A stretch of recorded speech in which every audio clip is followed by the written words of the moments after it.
Eagles. Eagles.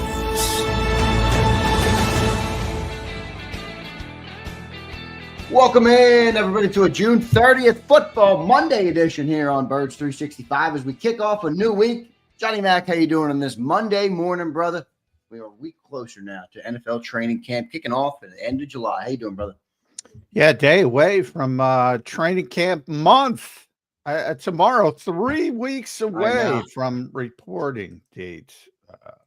So enjoy the 4th of July. It's all coming. It's all coming. It's coming quick, Johnny Mac. Last day of June, you just set the stage early. I can't believe June has come and gone. July 1 tomorrow. July 4th is coming up this coming Friday. So I'll get you guys updated on our show schedule. I don't anticipate we will have a show on Friday on 4th of July. I'll get everything else figured out so I can let all you guys know and let Johnny Mac know as well. So we'll keep you guys posted on that. Jay Mac, how was your weekend, man? All good? Yeah, no catastrophes. That's all you can count on in life. You never know what's going to happen, what curveball's coming, but all good. I hope everybody had a good weekend and is charged up and ready to go. Absolutely, Johnny Mac. Cruising right along here, man. Getting closer, as we just pointed out, getting closer to training camp coming up at the end of July. The Devontae Smith softball game was this weekend. Admittedly, I didn't see too much on it. I had a Johnny Mac level honeydew list this weekend that I was hammering. So it wasn't able to follow along. But we'll have Jeff Kerr on a little bit later on today. He'll tell us about that. So that was pretty cool, though. That's always good to load up Twitter, John, and see a walk-off home run for Cooper DeJean. I'm like, this guy legitimately does everything. Cooper DeJean is a superstar. Funny, I wouldn't get too hyped about those walk-ups, walk-off home runs. They batting practice meatballs down the middle. Yeah, they batting practice pitch that. Every year, dating back to the Carson softball game, it seems to end every year with a big comeback. It's like the Harlem Globetrotters, basically. Right.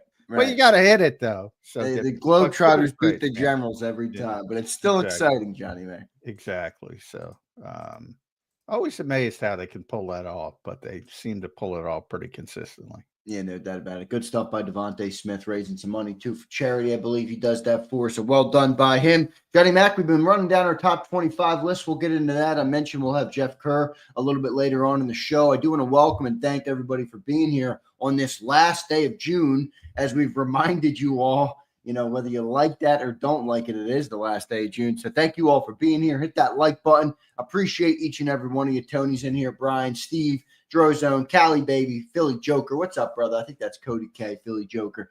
Good to see everybody in here. Steve, good morning, brother. Good morning, Brian. Hope everybody is having a great start to their week, and I hope you all had a great weekend. John, let's dive right back into our top 25 list, man. Last week we got from 25 down to 18. Mora Wajoma was where we left at number 18. 19 was Jalen Hunt. 20 was Jake Elliott. 21, Keely Ringo. 22, Jahan Dotson. 23, Adoree Jackson.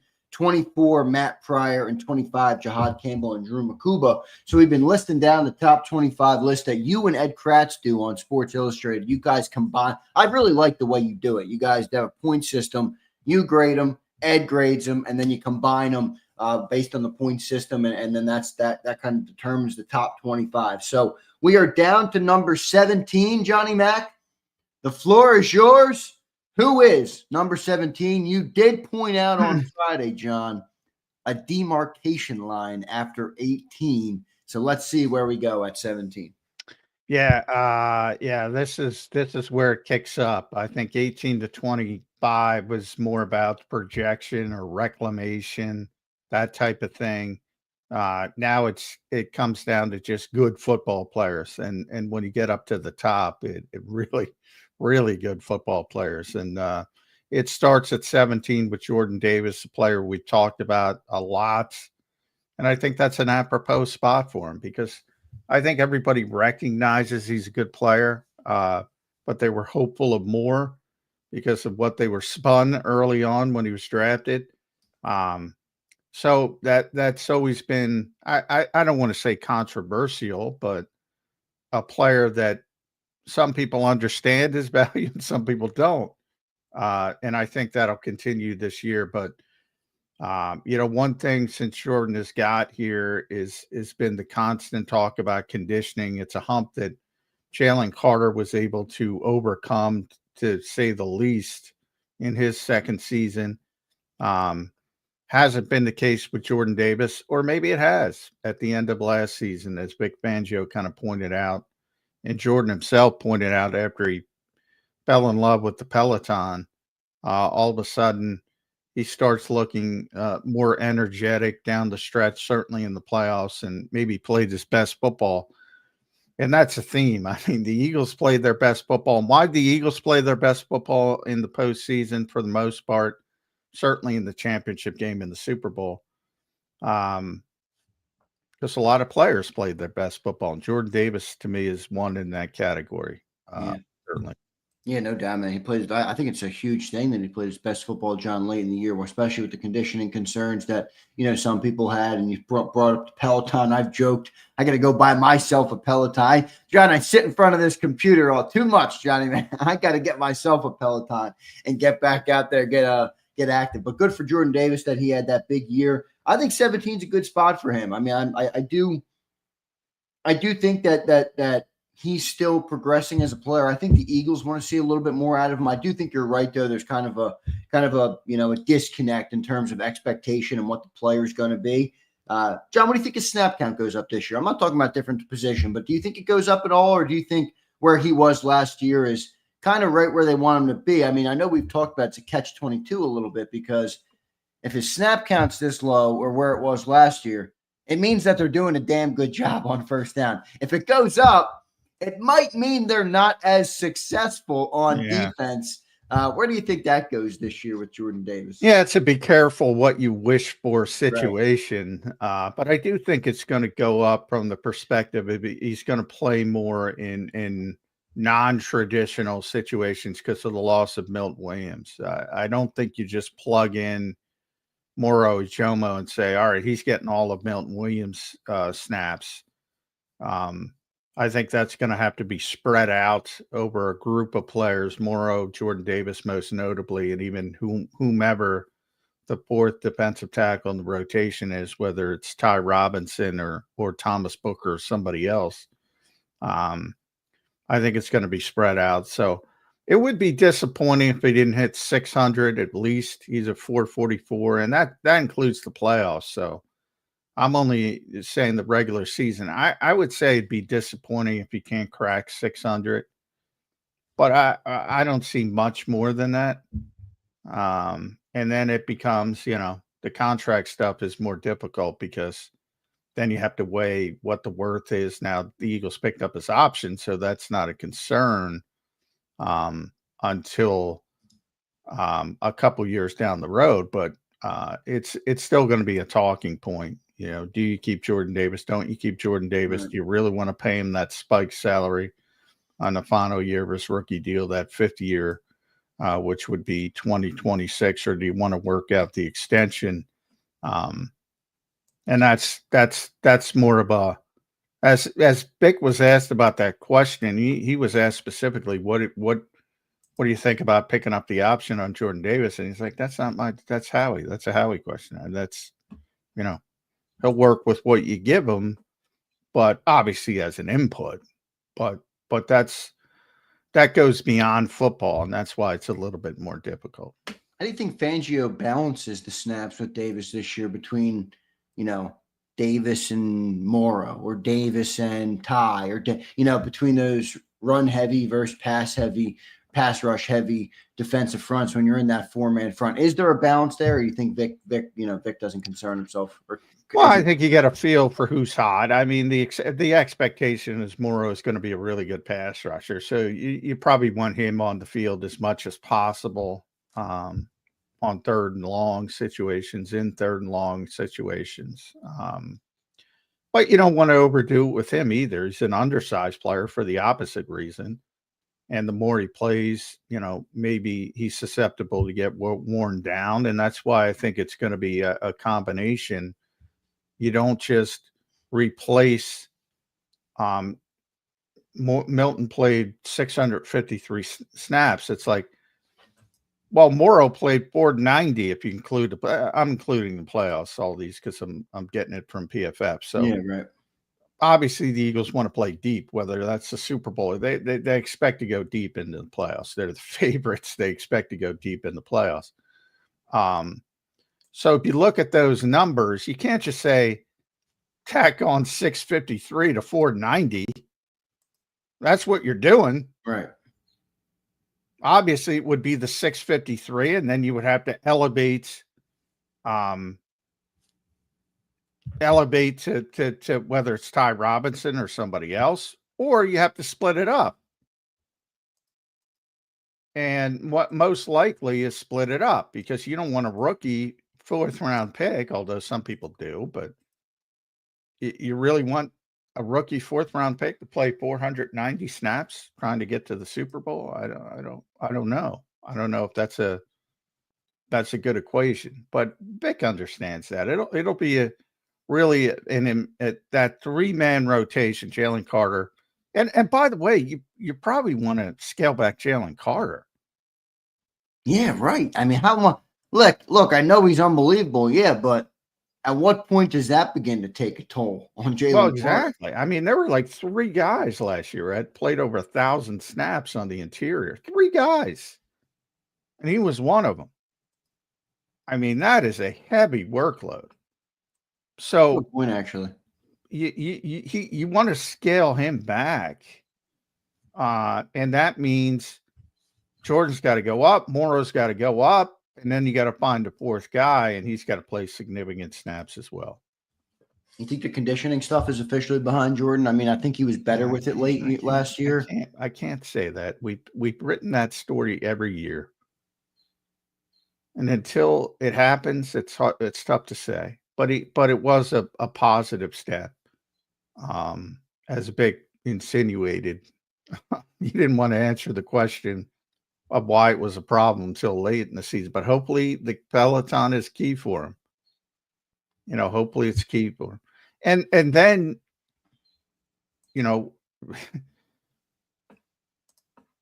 talk about with Jalix Hunt, the Eagles want him to gain weight. With Jordan Davis, they want him to lose a little weight, but not too much weight, because you don't want him to lose.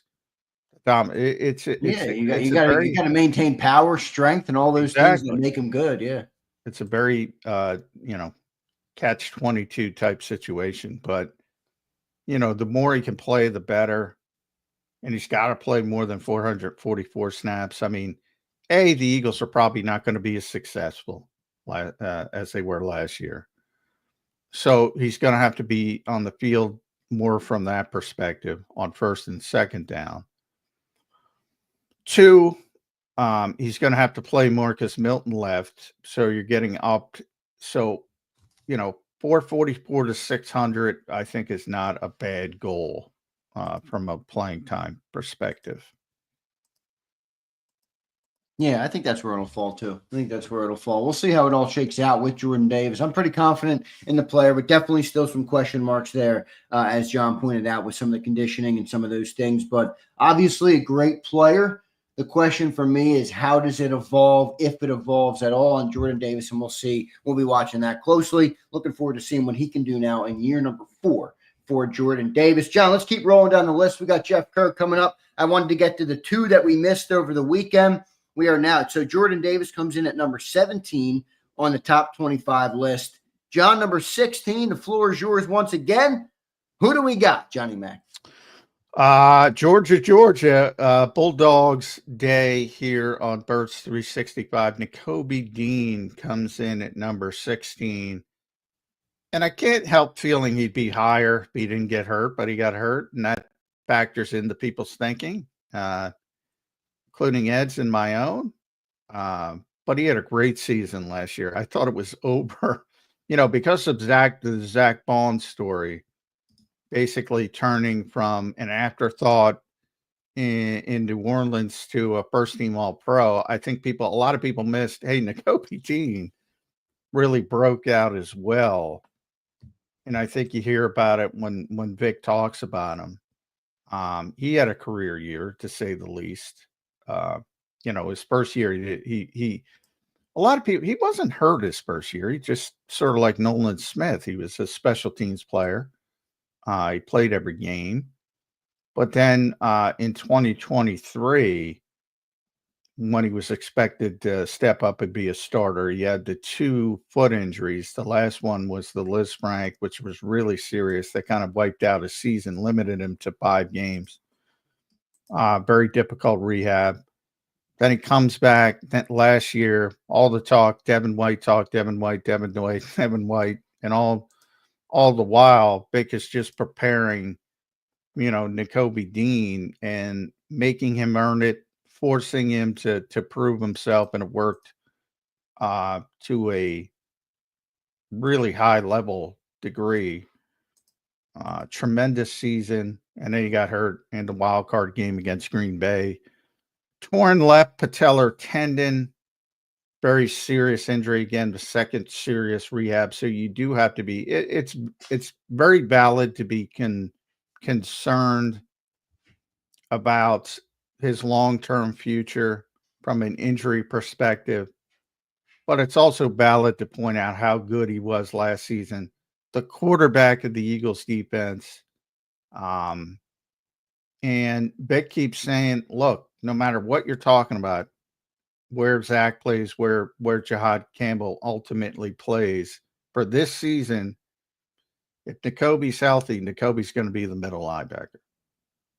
And then that might not be possible in 2026.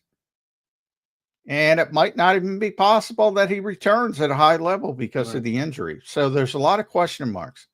But off how he played last season and the assumption he's going to be healthy, the Eagles have a very good middle linebacker.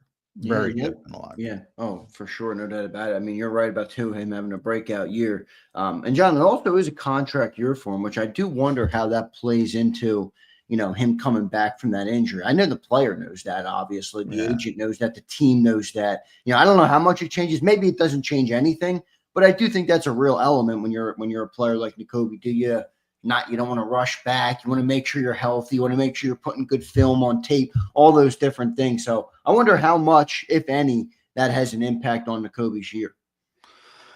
Has a huge impact. I mean, look, if he doesn't get hurt, if you play it out and he continues the season, the Eagles win the Super Bowl, he's probably already extended. And they don't draft JAKIB Campbell. Right.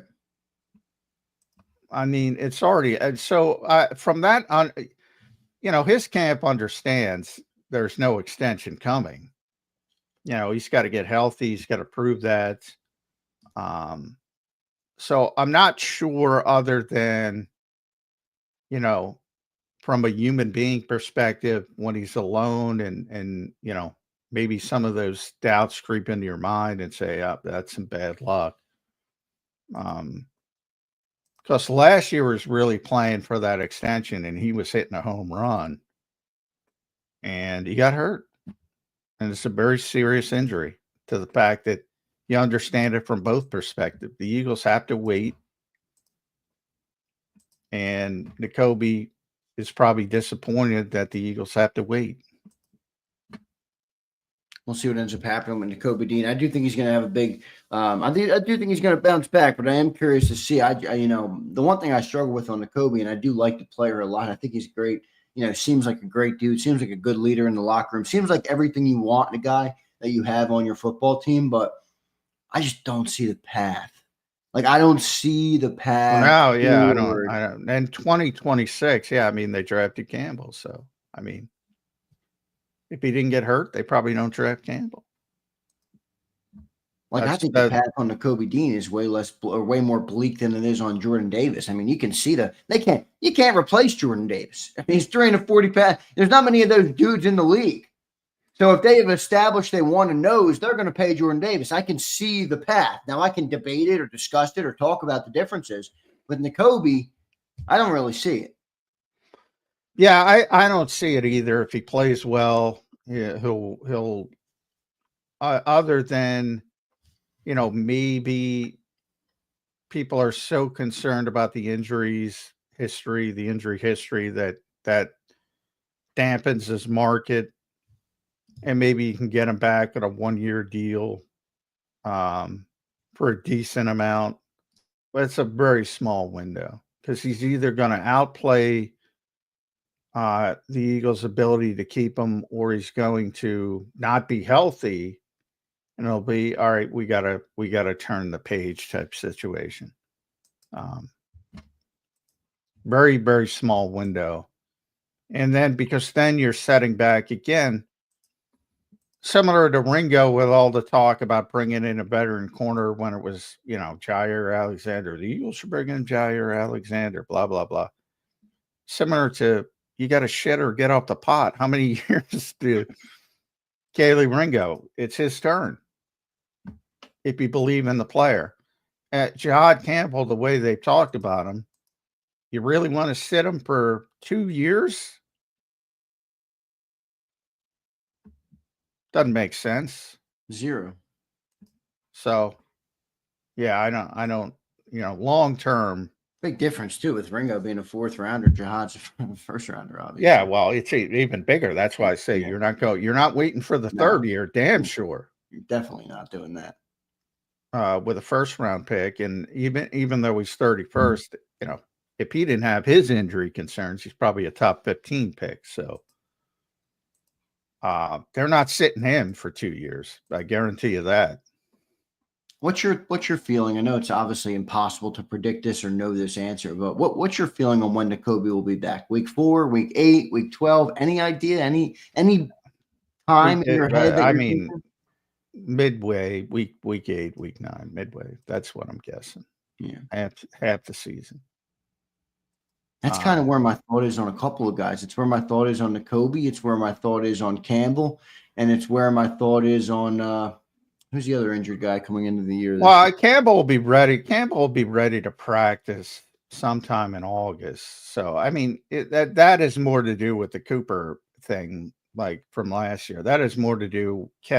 Is that enough time to pick up what he's got to pick up? And Vic might start him slowly, but that won't be specifically because of the injury.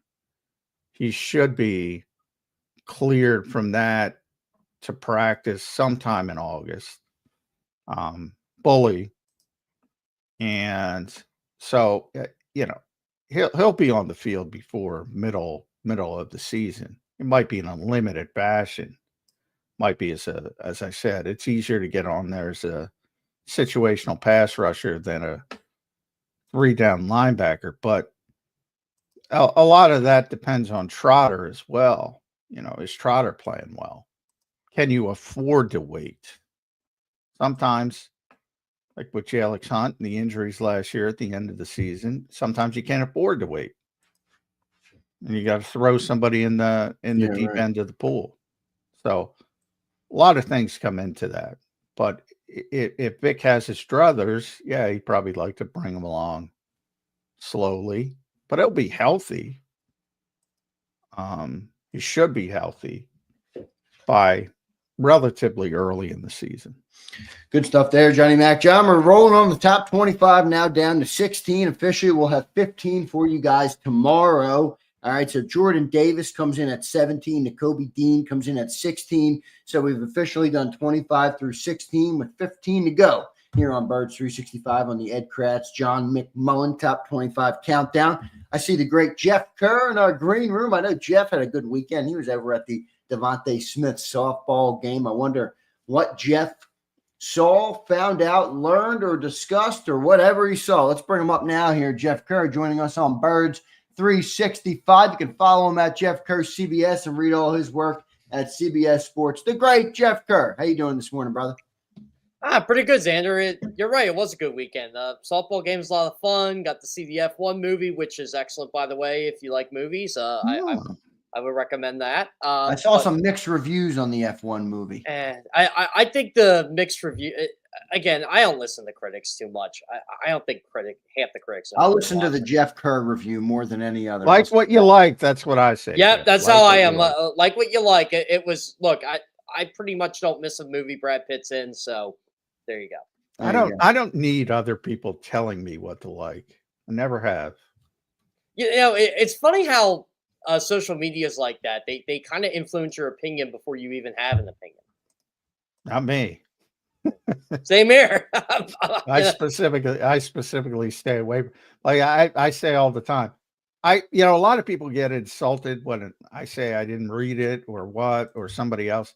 Like, I specifically don't like reading other people's stuff because I don't want it to cloud my view. Now, I'm not talking about stuff I'm not covering. I'll read stuff all the time, but about stuff I'm covering, I don't like to be influenced by it. I'm like that too. Like, That makes sense. I'm friends with a lot of we're pretty close on the Phillies beat, a lot of us, and I don't think any of us read each other's stuff just because Yeah. we have our own sources, we have our own people in there, and yeah, like we'll read it after the fact, but like there's mixed reports on Justin Crawford right now in the Phillies, and I'm just like, well, we'll Yeah. see, Yeah, I think that's better. I think it's better to do it that way. Yeah, it's definitely interesting. Like again with the Eagles, I don't like reading other people's stuff because at the same time, if I'm writing the same thing, it's like what John said. I don't want to be influenced by it, or I may want to write something different. So Yeah. We talked about Nakobe because he was finished.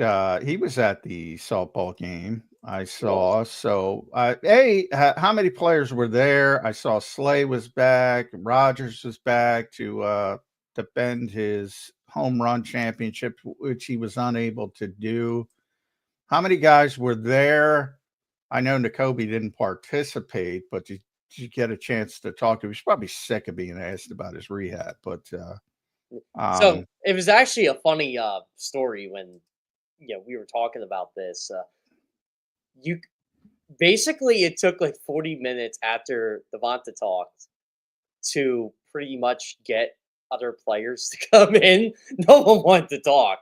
And it was hilarious because I'm like, these guys don't want to talk. I wouldn't want to talk to me either. And we got a gift. We got Isaiah Rodgers and Kenny Moore. They were more than willing to talk, and they were great. And we got AJ. AJ Woods is just sitting in the corner. No one knows who he is, like except for like me and Chris Franklin. And like and AJ was kind of laughing because what the heck are we going to ask AJ Woods?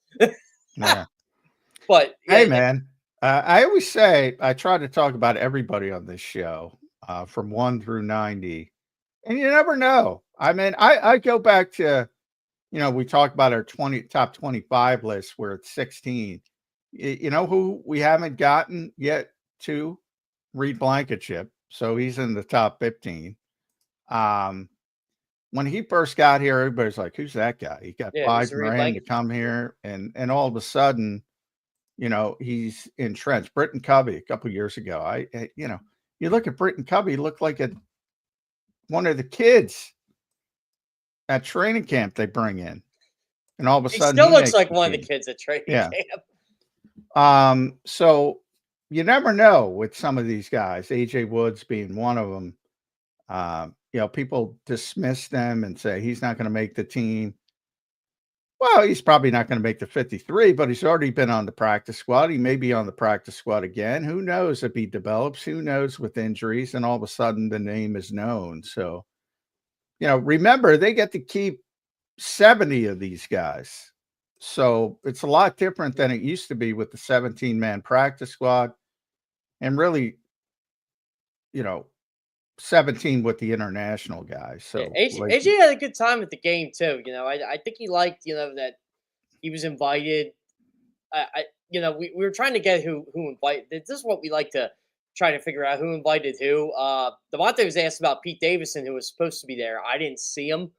But he goes, "Hey, look, that wasn't me. That wasn't even Big Dom. I don't know who got him here, but that's big. That's definitely Big Dom. Yeah, David. If Pete was there, that's I didn't see him, but Ryan Howard was there. Jalen Carter was supposed to be a coach. I didn't see him. And again, like they literally told us these guys confirm the come, but you don't really know what they're coming till the day of. Yeah, right. Well, wait, was Jalen Hurts there? I didn't hear if you. Yeah, Jalen Hurts was not there. No, okay. AJ Brown was last year. Remember? Yeah, AJ Brown wasn't there. Let's see. Saquon was there, but he didn't participate. He was just there. Jahan Dotson played. It's funny because we always joke about the players who aren't on the Eagles that are there always kind of end up being Eagles. Like Jahan Dotson was one, Saquon was one, and Kenny Moore thought it was funny because I don't know, I'm in my late 20s, early 30s. Maybe I'll be an Eagle soon. And he likes Nick Sirianni, so you never know. Well, if they wanna play Cooper at safety, bring Kenny Moore in to be the slot corner. Yeah, very good slot corner. He's a very yeah. It's Kenny Moore had a good time. I mean, I think I always heard good stories about Kenny Moore with the media. I've heard good stories like he's very open, and I'll tell you what, he was very excited to talk about Isaiah Rodgers, and because they were locker buddies in Indy. Yeah.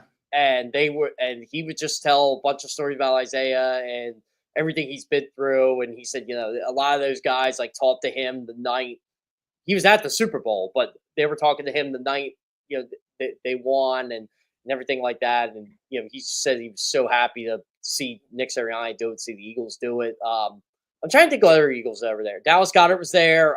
Brandon Grant got like a Lifetime Achievement Award type thing, which is kind of funny. It's it's always like hearing PG do his ha and all that. Well, well, Cooper was there. Is there anything Cooper can't do?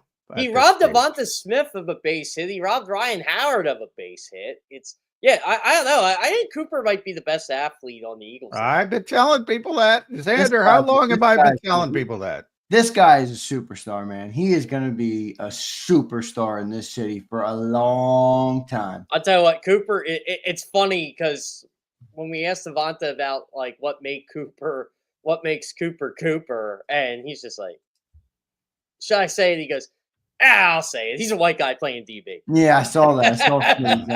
Oh, yeah, it was great. And, you just saw Cooper come in. He's wearing these big Oakley shades. He's got his hat backwards. I'm like, oh, Cooper means business. He goes, I don't mess around. I came to win.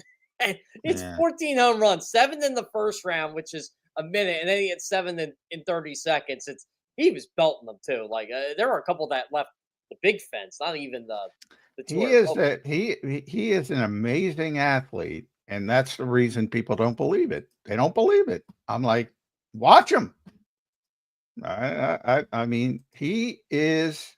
I'm not even saying he might be. He is the best all-around athlete on the Philadelphia Eagles. Like you see a lot. Like Saquon's a tremendous athlete, as you know. He's not a good baseball player, Jeff, for whatever reason. And there's a lot of guys like that they're great. Somebody's great at basketball and they can't do something else. They can't throw out a first pitch in baseball, for instance. Cooper can do everything, man. Well, everything. One of the jokes was they were doing warm-ups, and Slay's coming to warm up, and he swung and missed at like 2 pitches. And Slay goes, well, when it counts, Slay will show up. I mean, he did hit 3 home runs, so he definitely didn't come in last, but I'm just cracking up. I'm like, was Jake Elliott there? He's a great softball player. He was not. I think he came a couple years ago.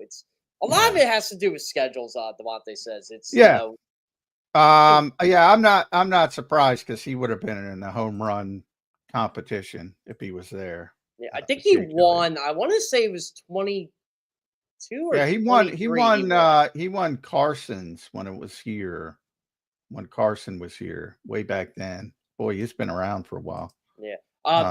Mac Wilson comes every year. He had a good performance in the home run derby. He ended up with 10. Yeah, that's solid. Yeah. How every year when they do these things, and you've been going to this one pretty much every year. Yeah, I think last year was the only year I didn't go.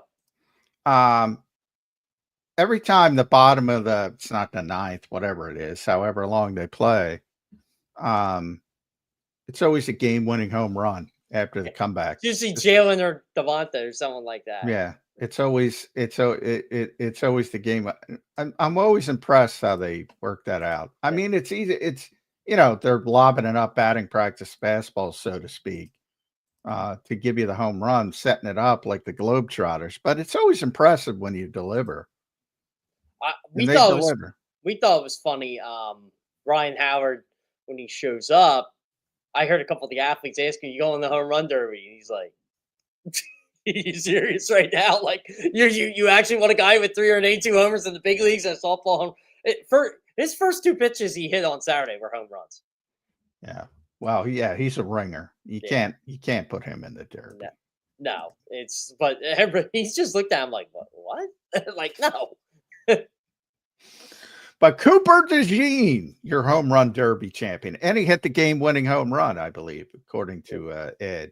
If you can confirm that. He did. Devonta Smith did.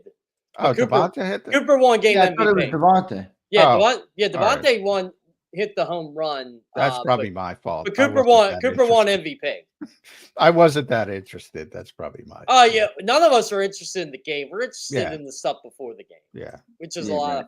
It's a lot of fun, like seeing. So that by the way makes more sense to set it up for Devontae because it's his softball game. So give him the. He said it's coming back next year too. Well, Devontae's coming back, so yeah, it's coming back. No surprise there. So it's always a good time, though. It's always a good time. And Isaiah Rodgers and Slay coming back, I think that tells you.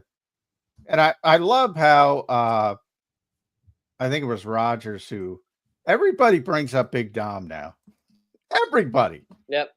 When they're talking about, and Rodgers got a good deal in Minnesota, so.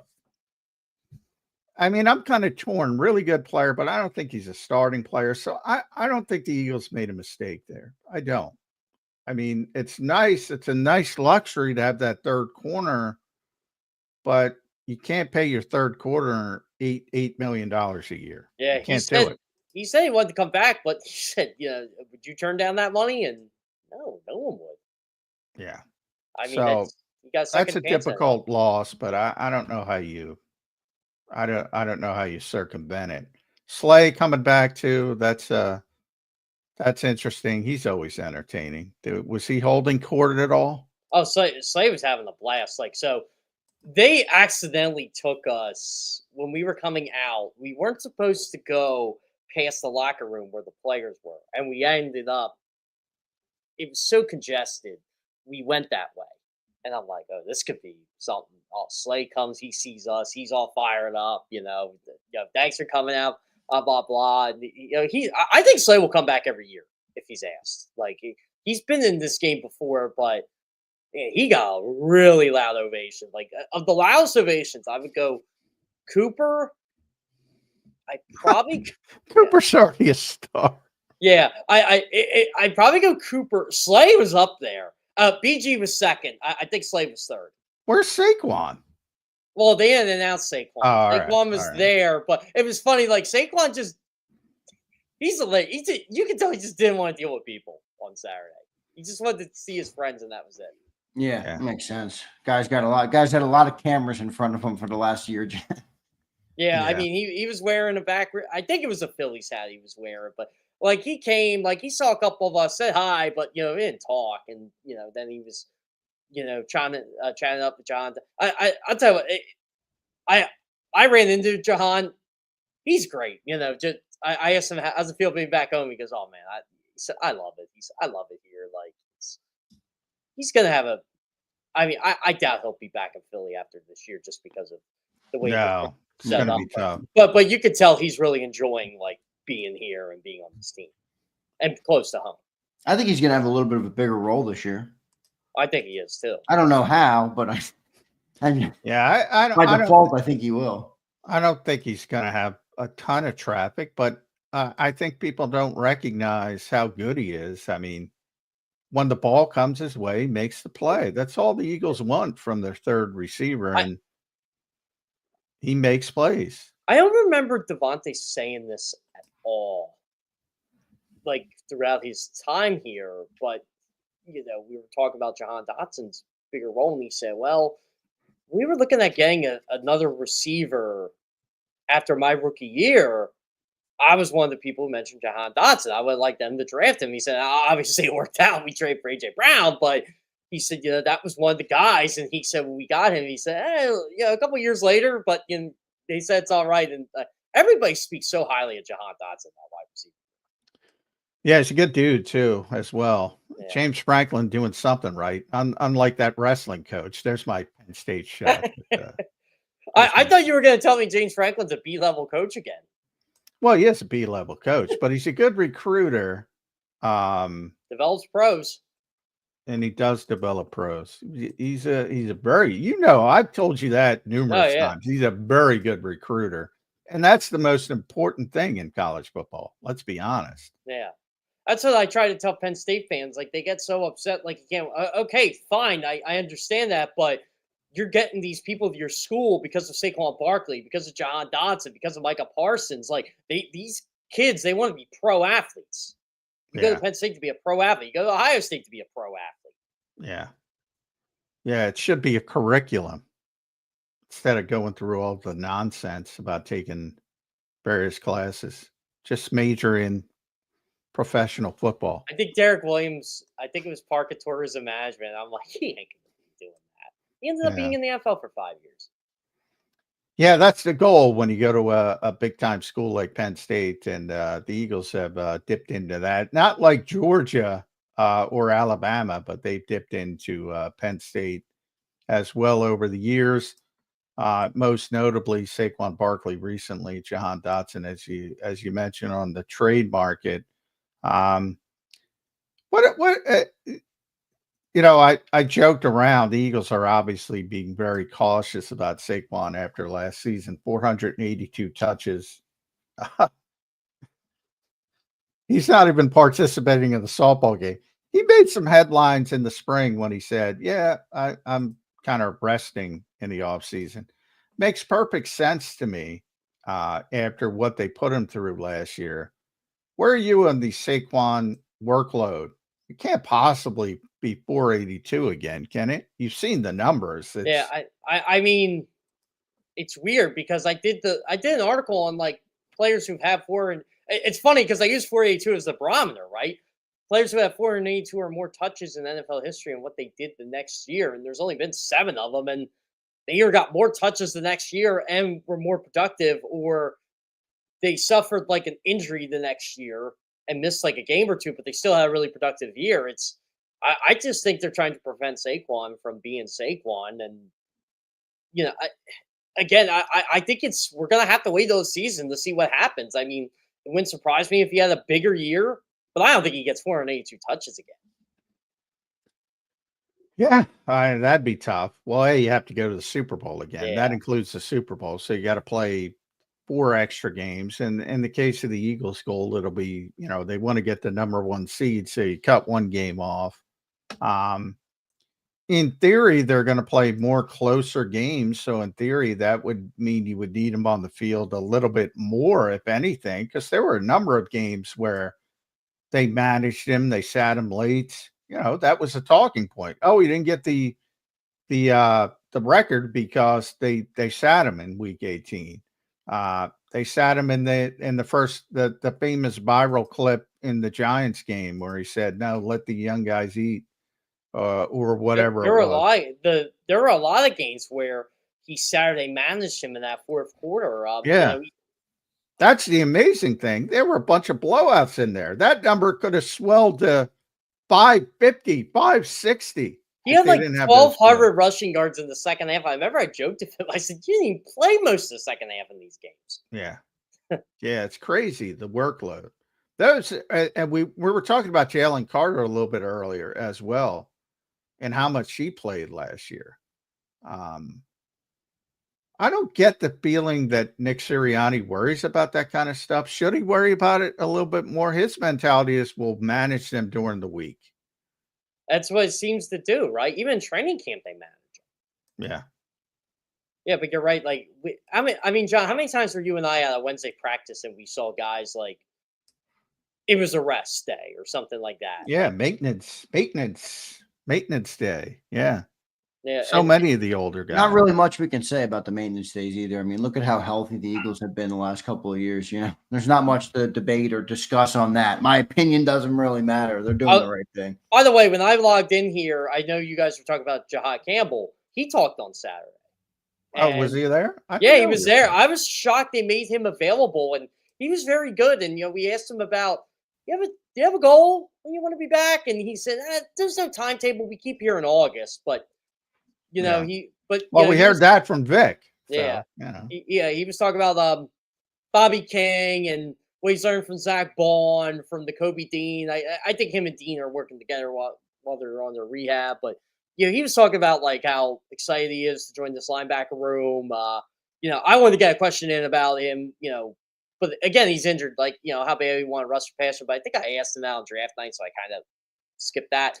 But yeah, he didn't get that many injury questions, but he got enough where it's okay. It's going to be August.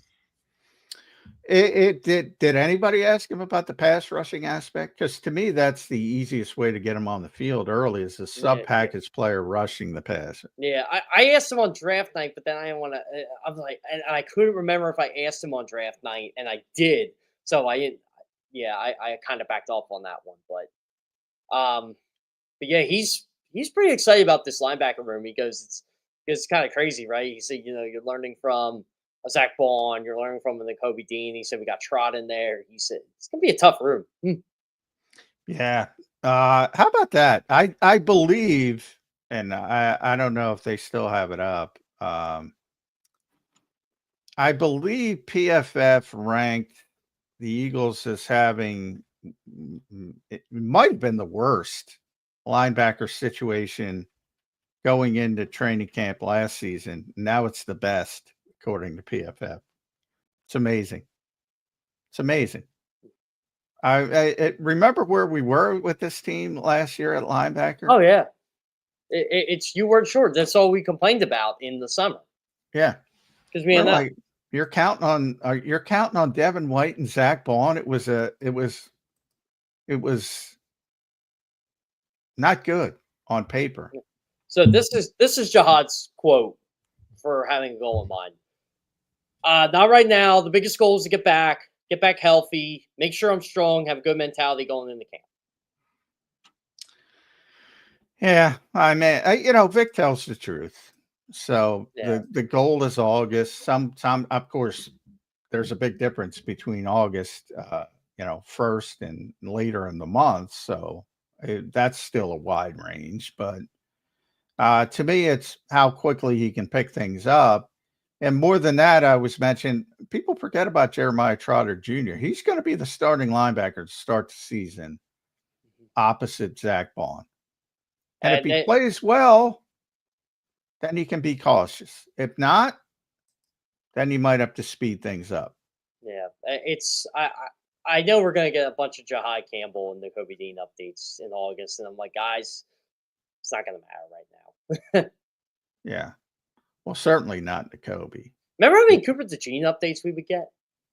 Yeah, with a hamstring. What was crazy to me, and the same thing with Jihad Campbell. Like people would, it's like a disaster if Cooper's not on the field for week 1. It's like, who cares? They don't care. Jihad Campbell's injured. All right. He'll be back. It might be week 5. It might be week 8. It might be week 2. It might be week 12. Who cares? He's here for the long term. It's about the long term. Yeah, it's funny. The longer the season gets, John, not that I'm not interested in week 1, because I am, but the less I seem to care about the first couple of weeks. And I think Eagles proved that last year. Yeah, well, sure. Well, that people use that. It's become a cliche. Like the first 2 games are really glorified preseason. You're still working on stuff, which I agree with. Yeah, it's always been like that, though. Even in 16-game seasons, even in the 90s, it was like that. Yeah, the difference is you're actually competing and trying to win. That's a big difference. But yeah, I wouldn't panic. Yeah, the only time you panic is if you're 0-2. Then you start to go, all right, and by the way, I think the toughest part of the Eagles schedule, a lot of people have talked about how tough the Eagles schedule is, which, yeah, obviously they're on paper it is, yeah. Yeah, first place schedule, Super Bowl champions. They're going to have a difficult road, but I do think that the first 4 games, and not so much Dallas. Should be a slam dunk. But then you're at Kansas City. I think a very good LA Rams team coming into Lincoln Financial Field, and then at Tampa Bay, which has been a house of horrors for them and will be no doubt 90% humidity and 1,000 degrees. That is a really difficult stretch, even though I think Kansas City's descending, by the way. If they're 2-2, I'd be pretty pleased with that.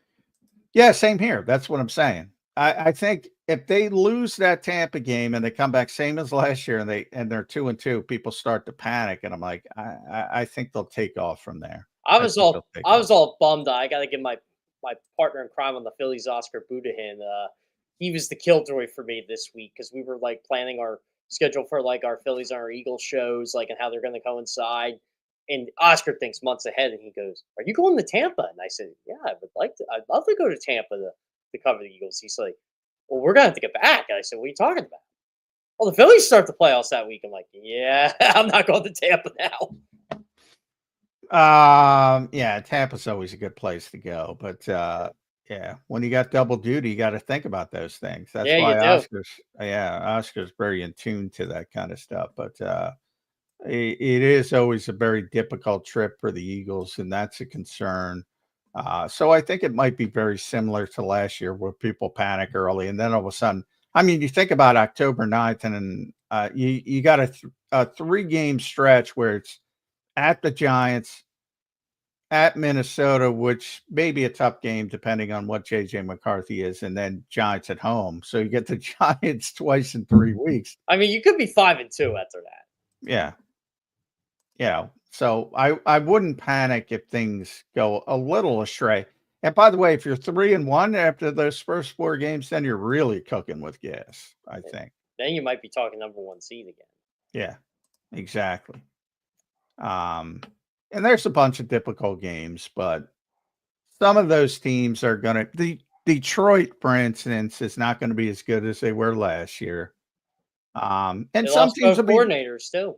Yeah, some teams will be better. Las Vegas, I think, will be better, but will they be good enough to compete with the Eagles? I doubt it.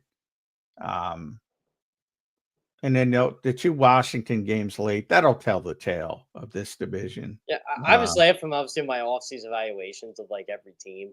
And I always joke about Geno Smith being mid. Like he's the definition of mid. But I love the signing for them because they didn't have a quarterback last year. I'm like, well, a mid quarterback seems pretty good. Yeah, I'm going to say it's better than mid. I think that's blatant disrespect, Jeff Kerr. Of Geno Smith. Is it wrong though if your definition of mid is 14th through 17th in the quarterback ranking if you had to rank them? No, that's legitimately mid. So that's literally mid. Yeah, that's why I called him mid. Like I'm like he doesn't suck, but I think he's above average NFL. I think that group of above average professional NFL starters, and I'm talking about Derek Carr, for many Derek years. Carr's gone, but yeah, exactly. I'm talking about these types of quarterbacks: Derek Carr, Kirk Cousins before the age and the injuries. Geno Smith, I think, is in that category. They get shat upon because they can't win with them. Well, you don't lose with them either. Yeah, and you can win with anybody. You just have to have everything in tune around them, and the stars have to align. As it's very difficult to win. The Chicago Bears were 60 minutes away with Rex Grossman.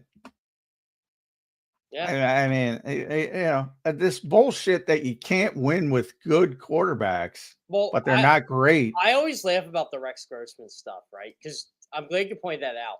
If Rex Grossman isn't Rex Grossman, if he just doesn't turn the ball over in the Super Bowl, they might have won that Super Bowl. And then we're making fun of Manning for losing to Rex Grossman.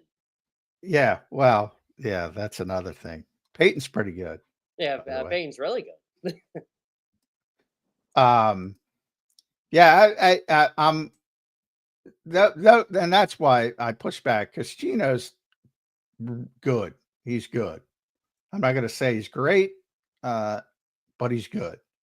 And I don't think he gets enough credit. And for the Raiders, to your point, Jeff, that's a big upgrade. Yeah. A big upgrade. From when they trade for him, I'm like, all right, Raiders, good move. I like it. You didn't have a quarterback last year. So I made fun of y'all last year. Now you got one. Yeah, at least, I mean, for them, it's an improvement. Now he's 34 years old, and, you know, maybe Pete Carroll thinks he's a young guy, but he's not. And we'll see. But I guarantee they're going to be better. And that's why I brought him up. It took me when I was I didn't realize it until I wrote it, like, about the Raiders. I'm like, oh yeah, that's right. Geno Smith and Pete Carroll were together in Seattle. It's been a while. And it hasn't been a while. Now, how old is Pete Carroll? 73? That sound right? And he's the youngest looking 73-year-old. I'll tell you that. So many people have told me awesome stories about Pete Carroll. DK Metcalf being one of them, about how, like, Pete Carroll's like a kid. Like, he'll go out and, like, just run around the field. They're like, man, this old man's nuts.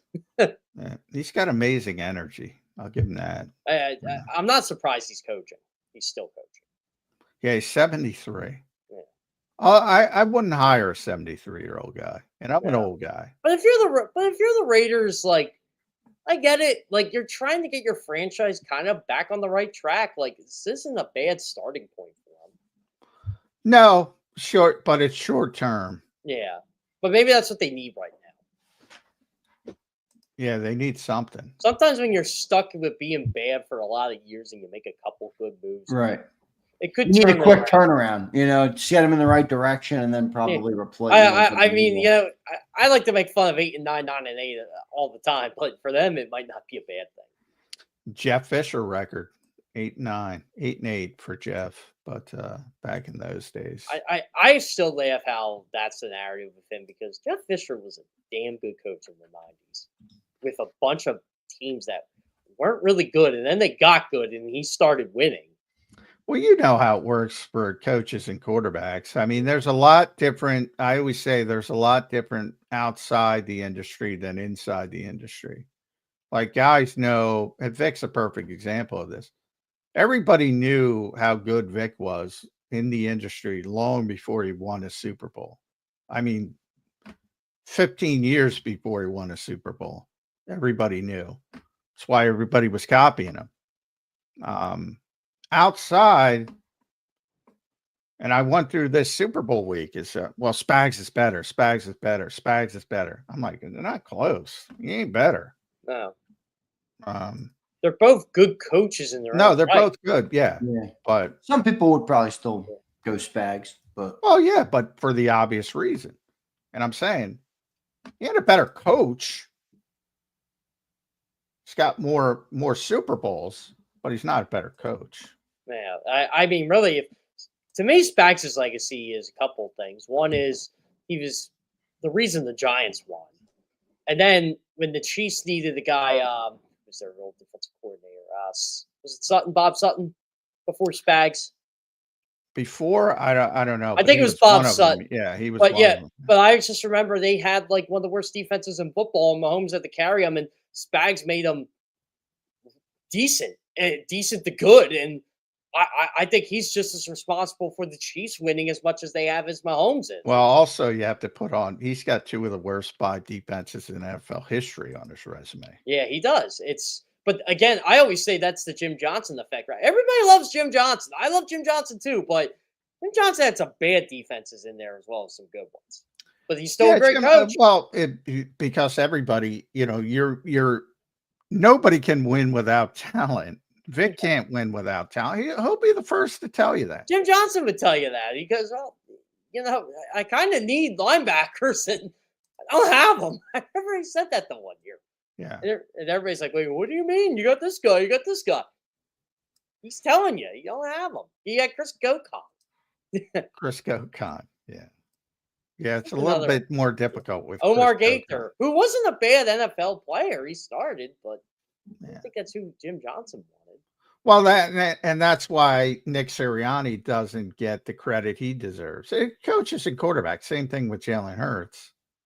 Well, they got a lot of talent. Well, yeah, duh. They won the Super Bowl. Yeah, that's usually how it works. Joe Montana had a lot of talent too. Yeah, everybody does.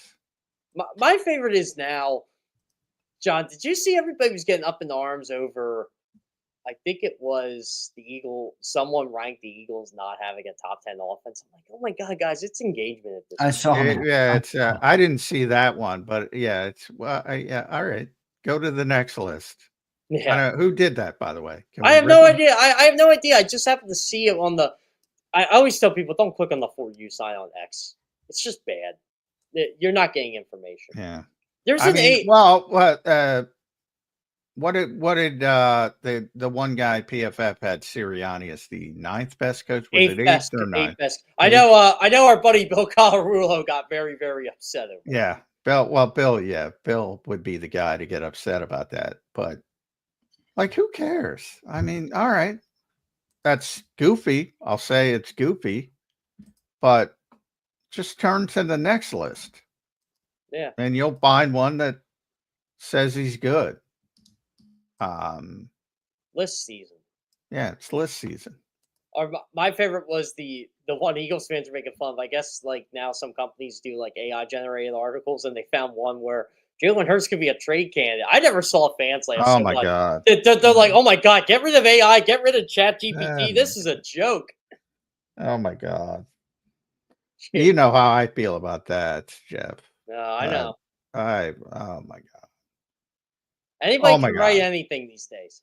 Oh for 1,675. Is that a slump in baseball?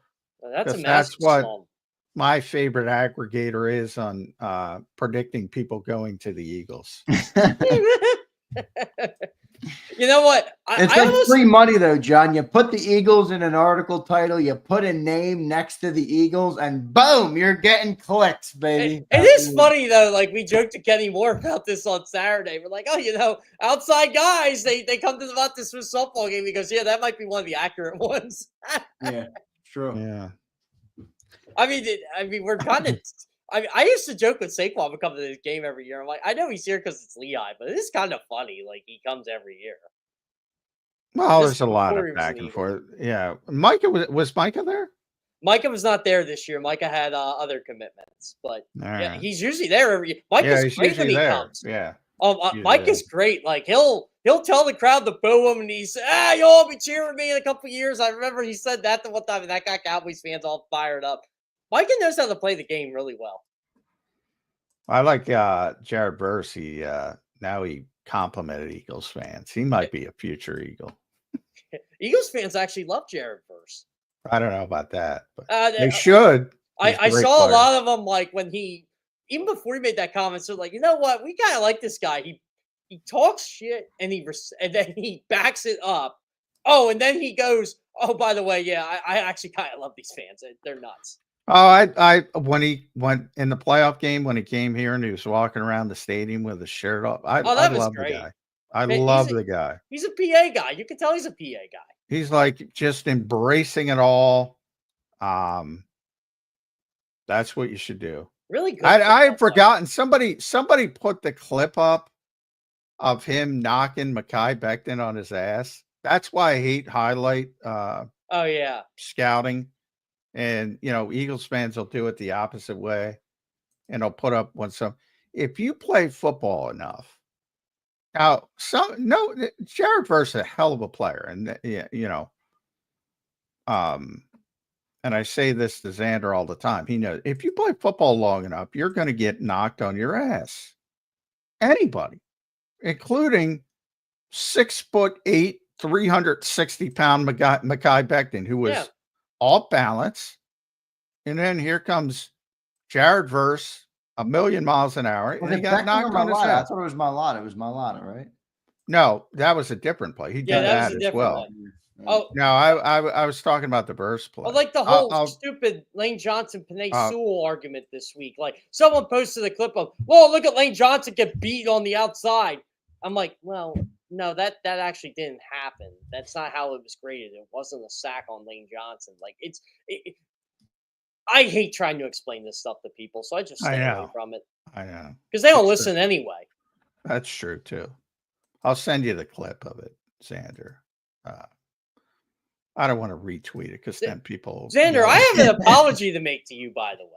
I don't know how the hell I wasn't following you on Twitter. I know how. It's because I made a new account. That's how. Oh, is that what it was? It was like I made a new account last year. So you used to follow me when I was just a producer, but I made a new account when I went on the air and I followed you. You never followed me back. I don't really care. I get so many of these during the day. I'm like, wait a minute.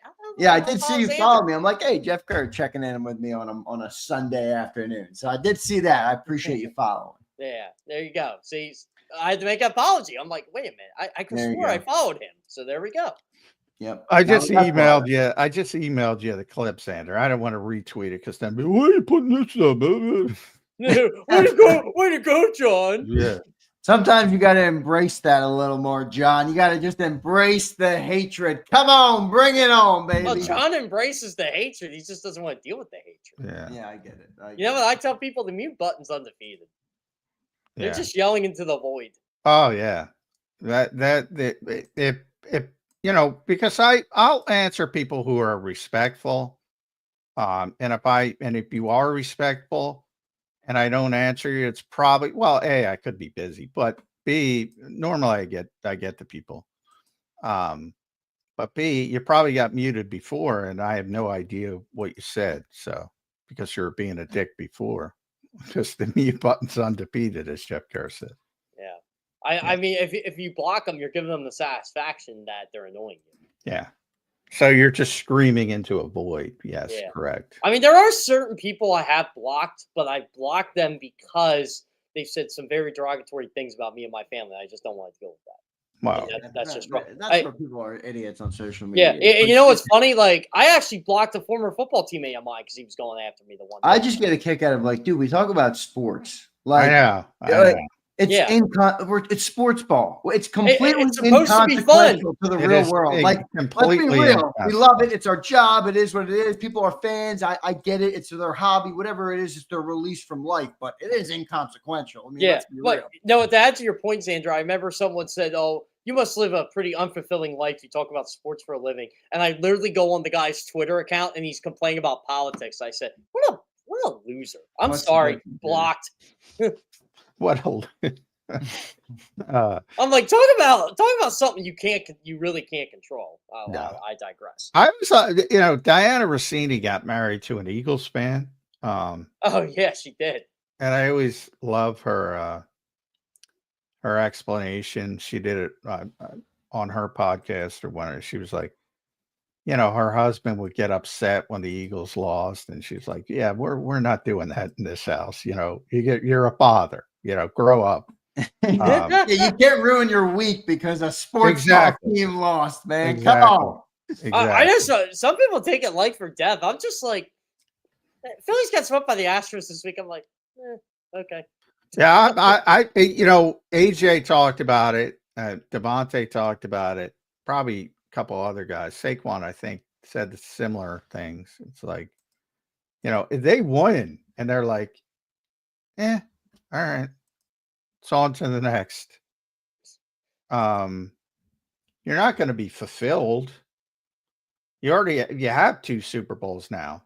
I imagine that's not going to fulfill your personal life. It's a glorious moment for a minute or two, but I mean, it is sports. I love sports. That's why I got into sports. Jeff loves sports. Zander loves sports. But we're not curing cancer here. So when you personally attack people for their sports takes, you gotta slow it down. I do recognize the natural element of like fans. Like, it's an emotional thing to be a fan. You know what I mean? It's not really, John, you're a rational, logical person. You know what I mean? Like, sports fans are technically a little bit emotional about their team, and that's where some of it comes in. But I do get a kick out. But they're too emotional, I think. Yeah, Well, hey, listen, I didn't say that they weren't. Yeah, sure. you know what? Honestly, We are. I am at times too. It's all right. I'm not trying to say I'm this. I'm better than others. I think what bothers me is why would you argue with another team's fan? Yeah, it's a pointless argument because they think their team's the greatest and you think your team's the greatest. And the objective truth is that the Eagles right now are the greatest. Yeah, like my favorite thing is when I have opposing teams fans say, "Oh, you're an Eagles fan. You're an Eagle." I'm like, "Nice, just cover them. Like, calm down." I love it. I got my folder of hate mail, which I love, and I'm trying to get to 32 teams. I haven't gotten to all 32 teams, but it's harder. I have. It's harder now because you do national stuff. I used to do national stuff. It was easier because people would accuse me of being a fan of a certain team, and and I've already, now it's more difficult because now it's mainly, oh, you're an Eagle, which is funny because some people think I hate the Eagles. I'm so negative towards the Eagles. And other people are, well, you love the Eagles. I'm like, Jesus, come on.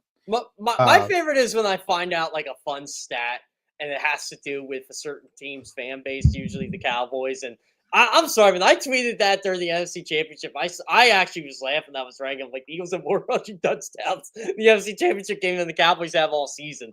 And like, I just thought it was fun. All the hate coming for the Cowboys and like Cowboys fans are like, "Oh, we're rent free." I'm like, trust me, you're not rent free. You're just bad. The Dallas Cowboys, America's team. Yeah. I've been accused of being a Cowboys fan. This is the popular one here on JAKIB, is that John is a Vikings fan. Yeah. He's a Vikings You're a Vikings fan, John? Well, it's funny because the most I get, I love the Vikings, or people, I love the Eagles for the people that hate the Eagles. Like, people can't wrap it around their head that, oh, those are the two teams I've covered the longest. And that was a past life for you. Yeah. I mean, yeah, I covered them for a long time. Do you think I love the Eagles now? Well, some people do, because I've been covering the Eagles for 10 years now. So it's the same thing. They can't wrap their head around it. And there's a ton, like I always say, I root for people. Like there's a ton of people with the Eagles I root for because I see them so often and they're good guys. And the same thing back then, there's a ton of people who I met in Minnesota that are just good guys, so I root for them personally. People can't wrap their head around that.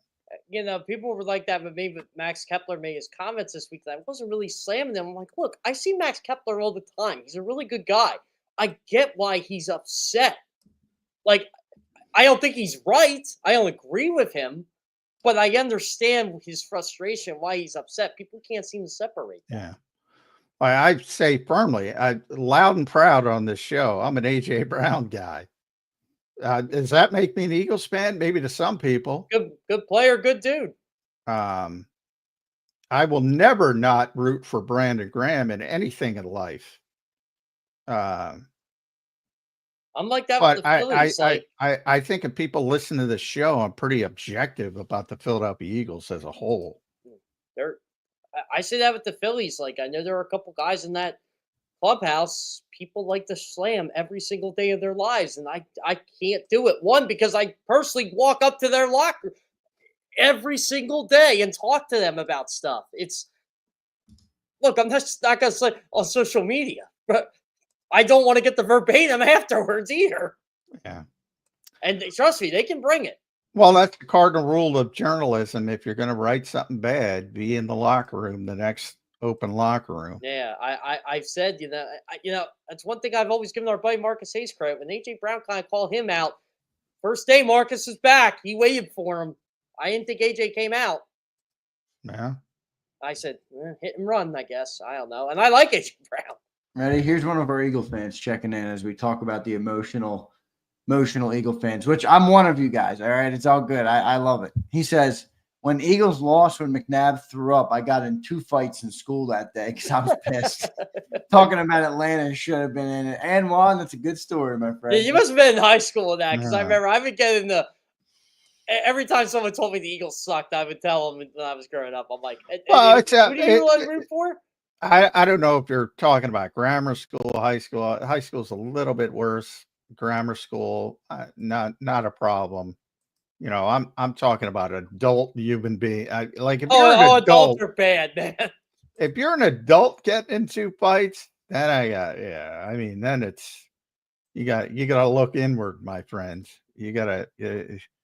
But that, you know, a lot of that takes care of yourself because you have so many responsibilities as an adult. I think you kind of, not everyone, but most people get to the point where, like, yeah, this is not that big of a deal. I got upset the one day this year with the Phillies actually because John, you've been in the Hall of Fame club. You could see us like working in the Yeah. press box. Some guy kept trying to bother us, and I almost cracked and said, "How would you like it if I came to your cubicle and started yelling the things you said while you're trying to think and work?" Well, people do that at the link. They turn around, even though we're enclosed at the link. Yeah, and that gets annoying too. Yeah. It's like, They'll bang the glass and yeah, I don't I think the Eagles like that too much. no. By the way, did you know those windows open? Yeah. Oh yeah. I didn't know that. Oh yeah. My buddy was covering the soccer game. He covers the Union. He was covering the soccer game. I'm like, I text him. He's one of the club reporters for the Union. I said, "Hey, they open?" He goes, "Yeah." I'm like, yeah. "Okay." What I went to WrestleMania. They opened the window. Like Wasn't it cold? it was freezing, but you had a bunch of these morons with no offense to wrestling reporters, but morons with no decorum just opening the windows because they're more fans than there to cover the event. Yeah, it was freezing. It was freezing, and these idiots open the windows, and there's nobody to corral them like there would be in an Eagles game. John, my buddy was telling me some funny stories about covering the Club World Cup, right? He's like, we dress for like an Eagles game or like a Phillies game, Yeah. like business casual. He said, there are guys in there. They're actually interviewing players wearing that player's jersey. Oh my God. He's just like, dude, what world do we live in? I'm like, how'd they get approved?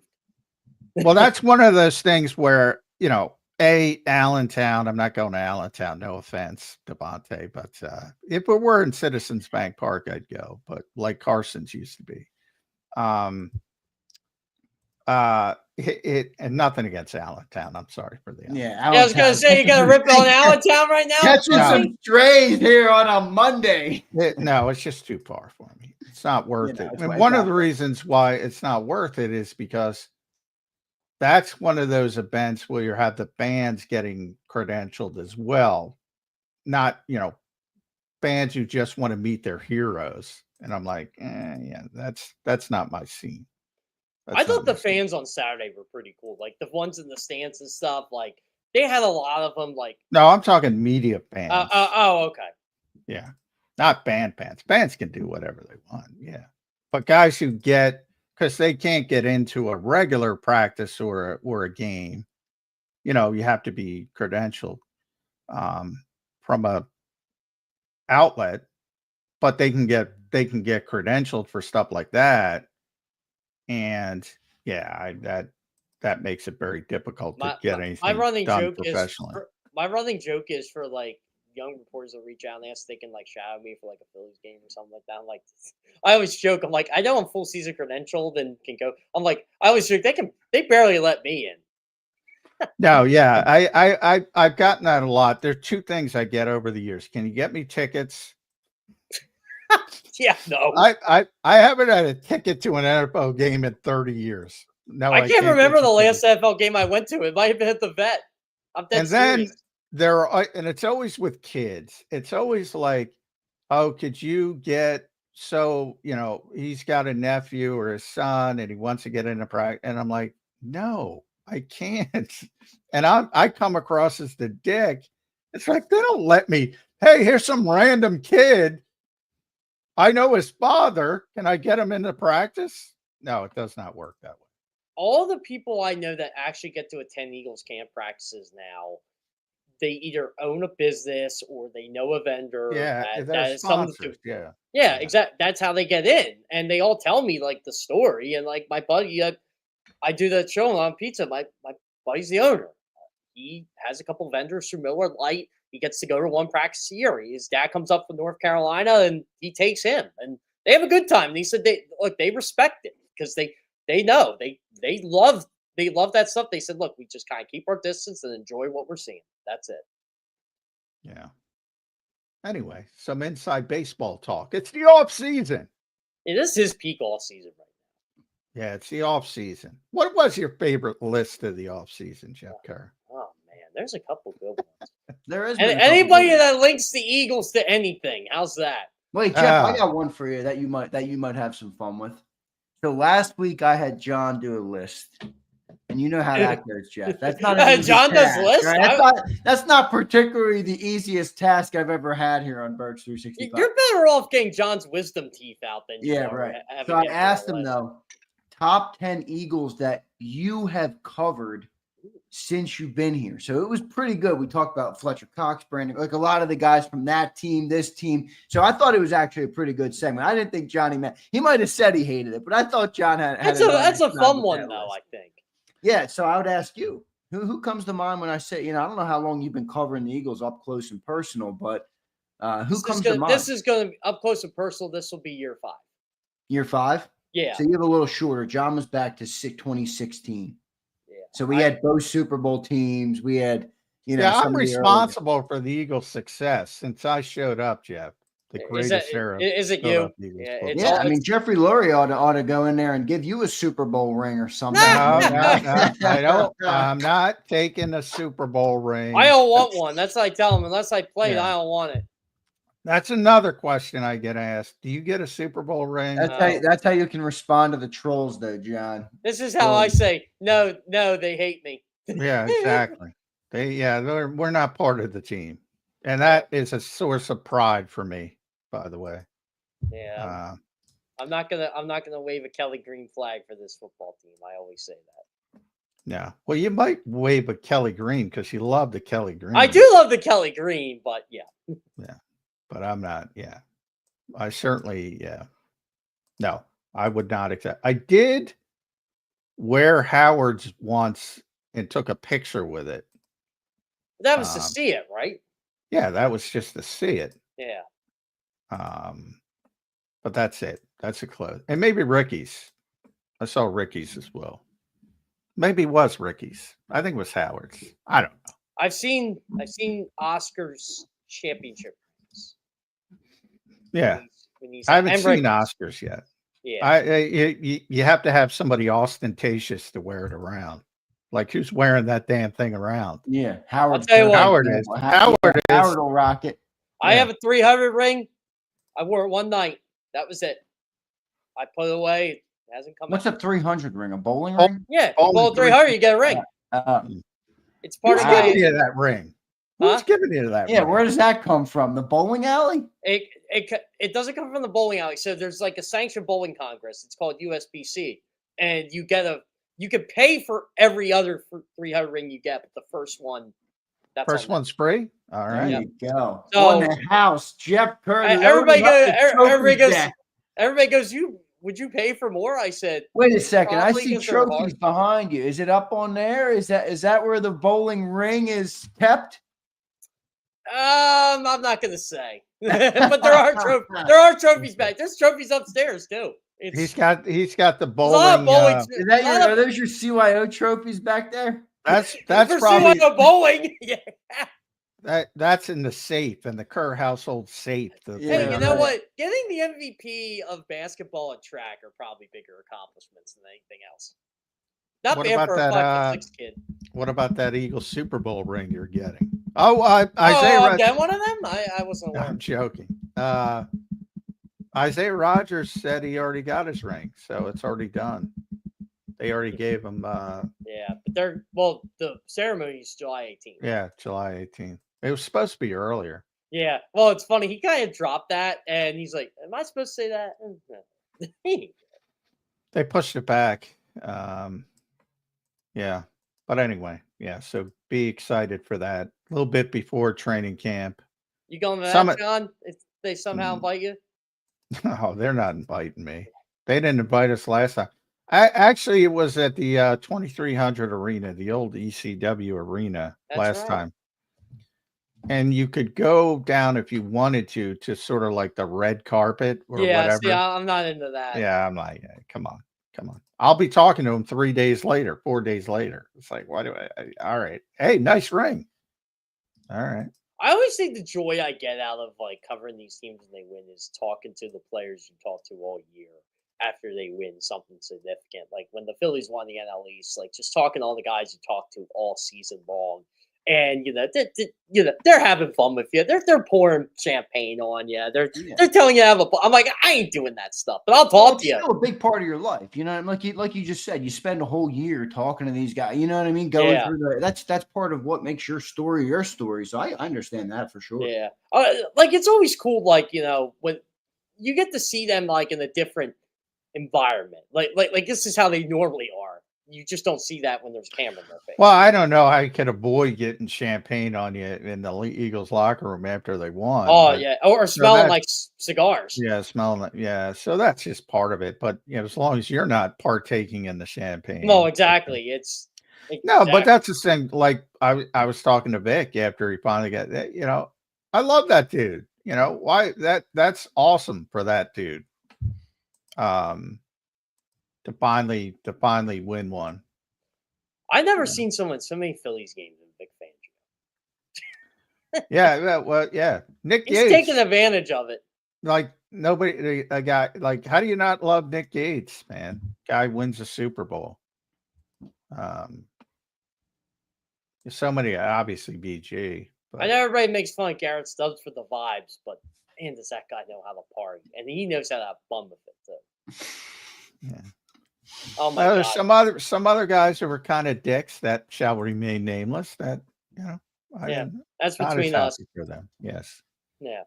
But yeah, so that's the talk of yes. So I think I have 29 of the 32 teams I've been accused of being a fan of. And I don't know if I can finish because I don't cover it nationally anymore. It's going to be difficult to. We got to get a show on. I got to get some segments on these teams so we can spark some. So we can complete the task. My favorite was this week and I'll blame our buddy Jody Mack for this. He sends me like a list of topics when I go on his show on Infinity Sports Network. And the first thing he wants to talk about is the collusion thing. I'm like, Jody, I gotta be honest with you. I know nothing about it, nor do I care. And he's like, okay, we'll skip that one. Well, we talked about that a little bit on this show too. That was a lot of. Yeah, I don't think fans care. I really don't. I don't think. Well, I don't think they understand it. So it's not, and it's really Florio driven. Oh well, yeah, that's the issue. Yeah. Hey, here's the problem: when you quack like a duck too many times, people don't care about the duck anymore. Yeah. It's somewhat. We talked about it. Like I don't like when people send me subjects. Just ask me what you're going to ask me, and I'll answer it. Wait, speaking of the rings, when do they get the rings? I thought it was supposed to happen. They've already gotten them. July 18th is. Yeah, July 18th is the ceremony. But some guys, Isaiah Rogers, as Jeff points out, he got his. So maybe the guys who left, I don't know, or maybe they gave them to everybody and they're just going to have a ceremony. I know they were originally going to have it right after minicamp, like they did in 17, and the rings weren't done, so they had to push it back. Yeah. So it was funny. Was asked if he knows what it looks like. No, he knows, but no. Yeah, those things are so ostentatious. I'm like, anybody pawn theirs off. You always hear. I'm sure. Yeah, I'm sure. Years from now, years from now, you always hear a story. My favorite was when the Phillies got their National League Championship rings in 23, and everybody was saying what a loser Milton was for giving them, and I'm like defending them to the death. I said, first off, you won the pennant. That's a big deal. Second off, you know every team does this. Every team does that. Yeah, people don't realize that. Every team does that. Yeah. They're like, well, did he need a ceremony? I'm like, yes, he did. That's a thing. Well, the always was. ceremony is where I would disagree with. No, you can't have a ceremony in my rules, in my world, unless you're the champion, the overall champion. But everybody does rings for NFC champion. I don't. Yeah, they've been doing that for a long, like National League champion, American League. They've been doing that for a long. My comeback was your precious Eagles actually have banners to celebrate their division champions. So, Well, yeah, stop the loser stuff. Like if you start giving out rings for NBA Atlantic Division champion, is that even a thing anymore? Like the Atlantic Division, I know it exists, but I don't think the Sixers recognize them. Oh, they'll put that banner up. I don't think I've seen Atlanta. I thought the Sixers got rid of all them. I think it's just Eastern Conference. I don't know. I haven't been there in a long time. Yeah, so. I'm pretty sure the Sixers got rid of all. Did they get rid of them? Good. You like their draft last week, Jeff? I did actually. I did. How about the Flyers? Last time I was there, there were still a shitload of banners. Oh, the Flyers have a ton of them, but I think the Sixers. The banners. Yeah. Like I think from what I remember when I asked the Sixers about it, they said in the grand scheme of things, it doesn't mean much. And good for the Sixers if they did that. Yeah, I agree with that. Because they used to have, because they won the Atlantic Division in 20 and 21, and they didn't raise a banner. I think that's when they stopped it. Oh, good. Because they used to have they did change their banners, and I remember they had from the 01 team. NBA Atlantic Division and Eastern Conference champions. They had it all in one banner. Now it just has NBA 2000-2001 NBA Eastern Conference champions with the logo attached to it. All right. I don't often applaud the Sixers these days, but I applaud them for that.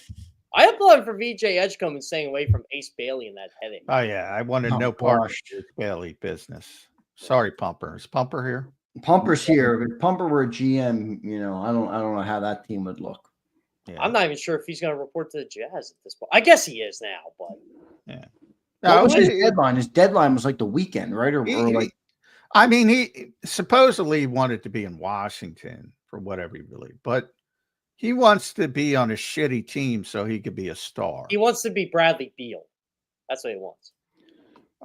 Right, a lot of points and they don't win. And by the way, the Eagles, the Sixers might be a shitty team again, but at least there's the potential if guys who are always injured aren't injured that they could be good. And obviously if they're good, he's not going to have an opportunity to be a main guy early in his career. Which I don't think he cares if he is or not. I just think he wants to help. Well, no, I think he wants to be the guy. Well, he'll eventually be the guy, but not here. If guy, are we talking about Bailey or Edgecombe? Bailey. Oh, okay, yeah, Bailey. I agree. Yeah, I was gonna say if it sounded like you were talking about Edgecombe, which I do like. Oh, sorry. Yeah. I was still on Bailey, because he wanted to be in Washington. But with Utah, he'll get to be a star too, so maybe he'll be fine. Other than having to spend time in Salt Lake City. Which, by the way, is a nice place. It's a nice place.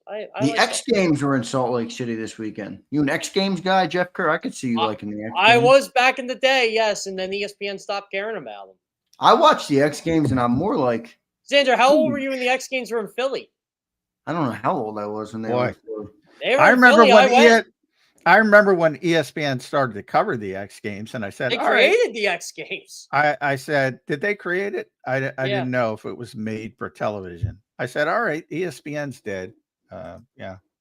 I still remember where I was, and again, grew up in the 90s. You liked action sports, and Tony Hawk doing the 900. No one's ever done it. Tony Hawk, baby. That was the one thing I'll say about I do like them. I'm entertained by them, but it's like I can fathom playing basketball. I'm not good at it, but I can fathom it. When I watch these dudes go up on how do they do it? And they spin the bike around 15 times and they land on it perfect. I'm like, what the fuck? I can't imagine doing that. I covered a kid when I was covering high school sports. He was a quarterback in high school, quarterback and a receiver. He's in the X Games. He does the dirt bike tricks. I'm like, dude, he sends all these videos on his Instagram. I'm like, dude, how do you do this stuff? And he's been doing it since he was 9. He's a daredevil. Yeah. It's Well, crazy. I can recognize, like, when Tony Hawk does shit like that, I can recognize, hey, that's pretty cool. But don't try to make it into a sport, a Yeah. manufactured sport. I'm fine with that take, John. I am fine with I that. mean, come on. John, you weren't induced by Street Luge back in the day? Them racing I like the actual luge. Street I Luge like was that. fun. Because you wreck, man. You get hurt. The actual luge in the Olympics is one of my favorite. I always like the Winter Olympics better Oh, the than Winter the Olympics Summer are a Olympics. blast. Yeah, I always like the winter. Although there's some like biathlon. Hey, let's go cross country ski, stop and shoot. That didn't make a lot of sense to me. Yeah, right. What are we? We're making a sport around trying to live in the darkness of Alaska. Hey, I want to see John McMullen cover. John McMullen covering biathlon. That's what I want. Well, if I were forced to do biathlon to live, I'd be dead pretty quickly. But so I recognize the difficulty in it, but it didn't make a lot of sense to me. But I like bobsled. I like luge. I like downhill skiing. Bobsled's cool. Here's B Pumper, guys. Checking in. He wants to defend himself here. Yeah, there's no defense, Pumper. He wants to defend Johnny Brew's gonna take. Hey, he has a right to do it for a $5 super chat. He says it's amateur hour around here. Ace Bailey will be a star. VJ is a nice kid, but he's a bona fide role player. Johnny Broom is going to take Mbozo's job. There you go. Well, I look. I'm not the biggest Joel Embiid guy either, but no, I can't say Johnny Broom is wow. If he's healthy, he's the Sixers center. Duh. Now, will he be healthy? Probably not. So, from that standpoint, somebody's got to play. We'll see if Andre Drummond's back. Whatever. I kind of like Edgecombe. I don't really agree with Pumper. I don't think he's. I just said, I obviously I think Pumper's right that Bailey's got more talent, but yeah, he like I said before the draft. Hey, it worked on me, man. I want no part of that kid. There's more to it than, and if you follow the Eagles, and I don't know, Pumper does a shtick. I don't know if he's an Eagles fan, what he is, but he's always he'll rip the Eagles too. But Pumper will rip anybody. Yeah. I assume he's an Eagles fan. I don't know if he's an Eagles fan. I hope he is. There's a Saquon Barkley jersey sitting on his front stoop he still hasn't picked up from last year. Well, then he hasn't picked it up yet. No, he's like I don't know, Prime Pumper. He's like working in like oil rigs in like Kuwait or something. I don't know where he is. Pumper, where are you, dude? Kuwait? I'm telling you, this guy's like somewhere off in yonder. Maybe that's why he thinks Ace Bailey will, do. Yeah, I mean, he hasn't heard all the stuff. The Sixers were right to steer clear of that kid. Yeah, and a couple of teams did. Charlotte did too. But and I don't often say the Sixers are right, but if you do follow the Eagles, my point is you should understand what chemistry means to a successful team. And it means you just can't show up as a 19-year-old kid, however Ace is, and just say, "Oh, I'm the guy," or "I need to be the guy." At that point, yeah, Daryl Morey's got the right to say, "Go F yourself, dude." This is what bothers me, like when people say about Ace, and I do agree with them to an extent. Well, he's 18 years old and he's getting bad advice. I'm like, well, then change the people giving you advice. Exactly. You're an adult. Well, yes and no. Well, is that story about the agent? Is that true, or is that just social media bullshit? Like, I can't tell anymore. What's there's been enough credible reporters saying. Yeah, like, there's been so many red flags. So that guy that is his agent, a guy who doesn't really represent anybody else in the league. I don't know what you're referring to. His agent seems like a weirdo. I don't know if he does that basically. I don't know if he only represents Ace Bailey. I don't know. Like I'll say this: like I'm not the biggest Rich Paul fan in the world, but if Rich Paul was Ace Bailey's agent, Ace Bailey would have been the number 3 overall pick. That simple as that. Maybe number 2. Yeah, maybe even number 2. Paul. Exactly. Yeah. It's he's getting bad advice from people who think they have his best interest, and they don't. People, especially with 18-year-old, and he is 18, and with 18-year-old kids, people get caught up in just the pure talent. It's like, you know how many things can go wrong with a immature 18-year-old? I'm gonna put a Rocky Balboa reference into this. Here we go. You guys remember the 6th movie, Mason the Lion Dixon? The guy Rocky fights when he's old? I do. was Don't way you out. remember? I was way out before 6. Okay. Way out. Wait, Jeff. What's the best Rocky? What's the best one? I love the second one personally, but the first one's the classic, so you gotta go with the first one. The one with Hulk Hogan in it. Oh, that's the third one. Thunder Lips. Is that when they took? No, the I'm shark? joking. That the first one was obviously the best. Mr. T is know, my man. favorite villain. I like Clubber Lang in 3. He's the and best I like villain. Ivan Drago in 4. Come on, the iconic training in Russia. That was a bang. That was awful. That was awful. Awful. Okay, so back to my point. That was here. awful. The 6th Dolph one. Lundgren. Oh, I with the should have known steroids, that was John awful. would not like that one at all. Awful. To the point I bailed out on the Rocky franchise. That's peak 80s right there. Oh, that is funny, man. Do you like the Drago was montage? hilarious, The John. montage Come of on, the- man. the I'm with you, montage. Fleming. Drago was the best villain. Yes, he was. If he dies, he dies. Come on, John. That is some brutal. I think Clubber Lang was. Movie I just making. liked all the trash talking he did. I like And- Clubber Lang. Did you like Clubber Lang? I like Clubber Lang. Apollo me Creed too. is a good villain too. He really is, but he's a likable villain. Yeah, and then they Apollo turned him Creed. babyface, and it's like, come on. Yeah. I do like when he tells Rocky to keep his cool, and Clubber Lang's coming after Creed. After I take care of him, you next. You stay out of my face, jump. The He's first like, one, was really good. They made a really good movie, and then it's all Drek from that point forward. Let's Second be- one they, is- they did milk it. Let's be real. Let's They be milked honest. that sucker. Like Let's be honest. John, All have you Drek. seen the Creed movies? Do you like them? No, I hate them. I hate haven't everything seen it. about it. I'm legitimately when I tell you I was out after that stupid Russian movie. I was out. Russian I'm out. propaganda. I'm out. Dude, Drago was the best Rocky. Come on, John. That was the best Yeah, Rocky. Yeah, that- by the way, back to my initial point here, Revace Bailey. He's Mason the Lion Dixon. Mason the Lion Dixon was the heavyweight champion I of don't the know world. who that is, so Yeah, I can't. it was I can't- Antonio I know Tarver's it. I character. know it. I got you. And he Jeff. got bad advice from people who are just interested in making money for him, and that's it. And he called them out on it and said, "Hey, they're like, oh, that's the reputation you made." He said, "No, you made that reputation. I didn't make it."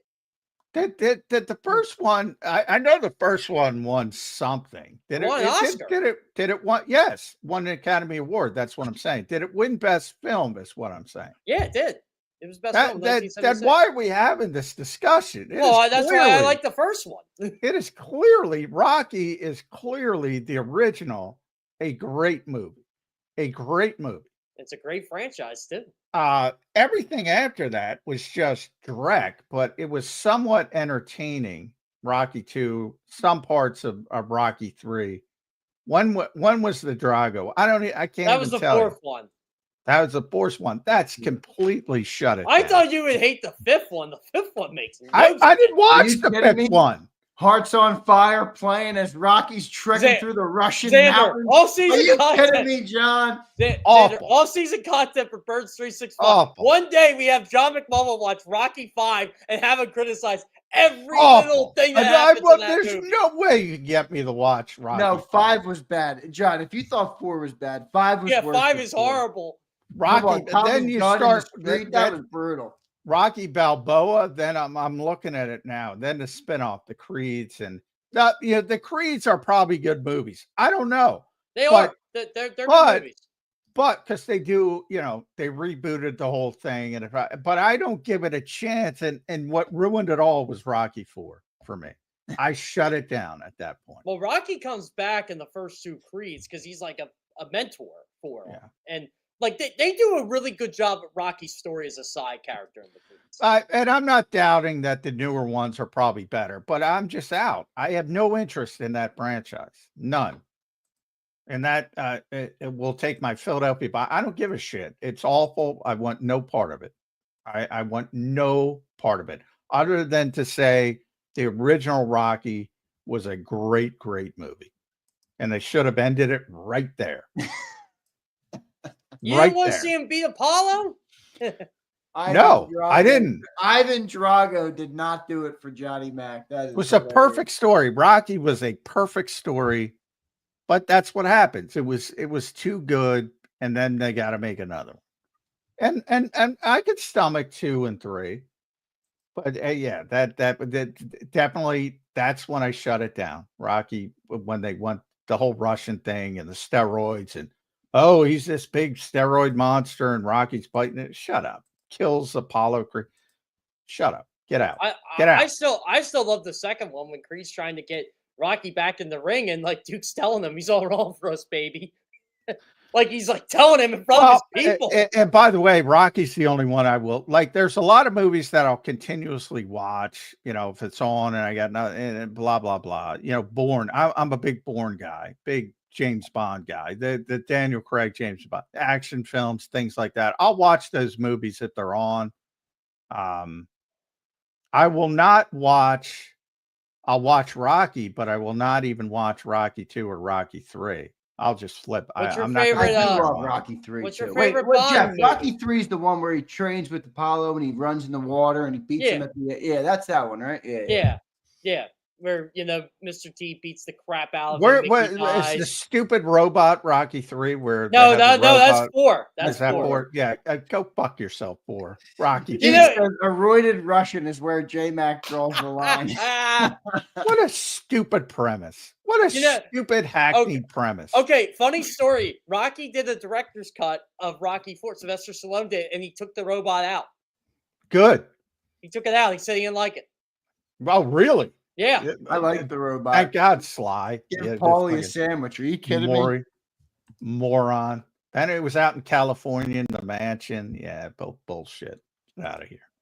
Man, I'll tell you, John, if you want a speech, Rocky Balboa's got the best one when he tells his kid off. I'll tell you what, I'll watch Cobra before I'll watch Rocky 4 again. You want a Sly Stallone movie that everybody hates that I can watch? Cobra. Are you a Rambo guy? Do you like Rambo? Nah, not a big Rambo guy. But I don't hate it. I just, yeah. Cobra is a movie that's so bad it's good sometimes. And you had that other one with Sandra Bullock and Willie Mays Hayes. Why can't I think of his name? Oh yeah, that was a futuristic movie. I can watch that. You know what bad movie I actually enjoy, and I don't think people think it's bad. I think it's bad. Snakes on a Plane. Oh, that's fine. I can watch that. Goddamn motherfucking snakes off. I can watch that. I think I've said that line at least 100 times in 2000. I did like that line when I was younger. 2006 was a good year for movies. Yeah, I can watch that. Yeah, so yeah. Anyway, John and me like the same type of movies when it comes to comedy. No, Jeff, you like Rocky 4. You're not letting John bully you out of your love for Ivan Drago. Stop. Ivan Drago, Dolph Lundgren, get out of here. Hey, Dolph Lundgren threw out the first pitch at the Phillies game the other week, and I was. Did he really? Can he throw? Oh yeah, he can throw. And Bridget Nielsen was there. They both. Bridget Nielsen, yeah. They both. Sly, when he married to her? I don't know, but he was, I don't know. Anyway. John and I like to quote Step Brothers a lot in this on the Eagles beat. Yeah, the other guys too. When we're definitely other guys, people. Yeah. Zander, when you doing your first desk pop? My first what? Your first desk pop. You've seen the other guys, right? No. Xander's not a movie guy. That's what's so ironic. Oh, man. I'm going to start calling Zander Paper Bitch. That's why I get a kick out of John telling me one movie I do like is one of the worst films that have ever graced his eyeball. Can't watch it. Zander, I'm just going to start calling you Paper Bitch, and you're going to have to look at it. John is one of a kind. I really like it. You got to love it. I mean, he just completely put Ivan Drago in a paper blender and just destroyed him. I mean, it was hilarious. Demolition Man was the movie I'm talking about with Stallone. Zander, I know you've seen movies. You saw Snakes on a Plane. I did see Snakes on a Plane. I was You seen real Step young. Brothers? You seen Talladega I've Nights? seen.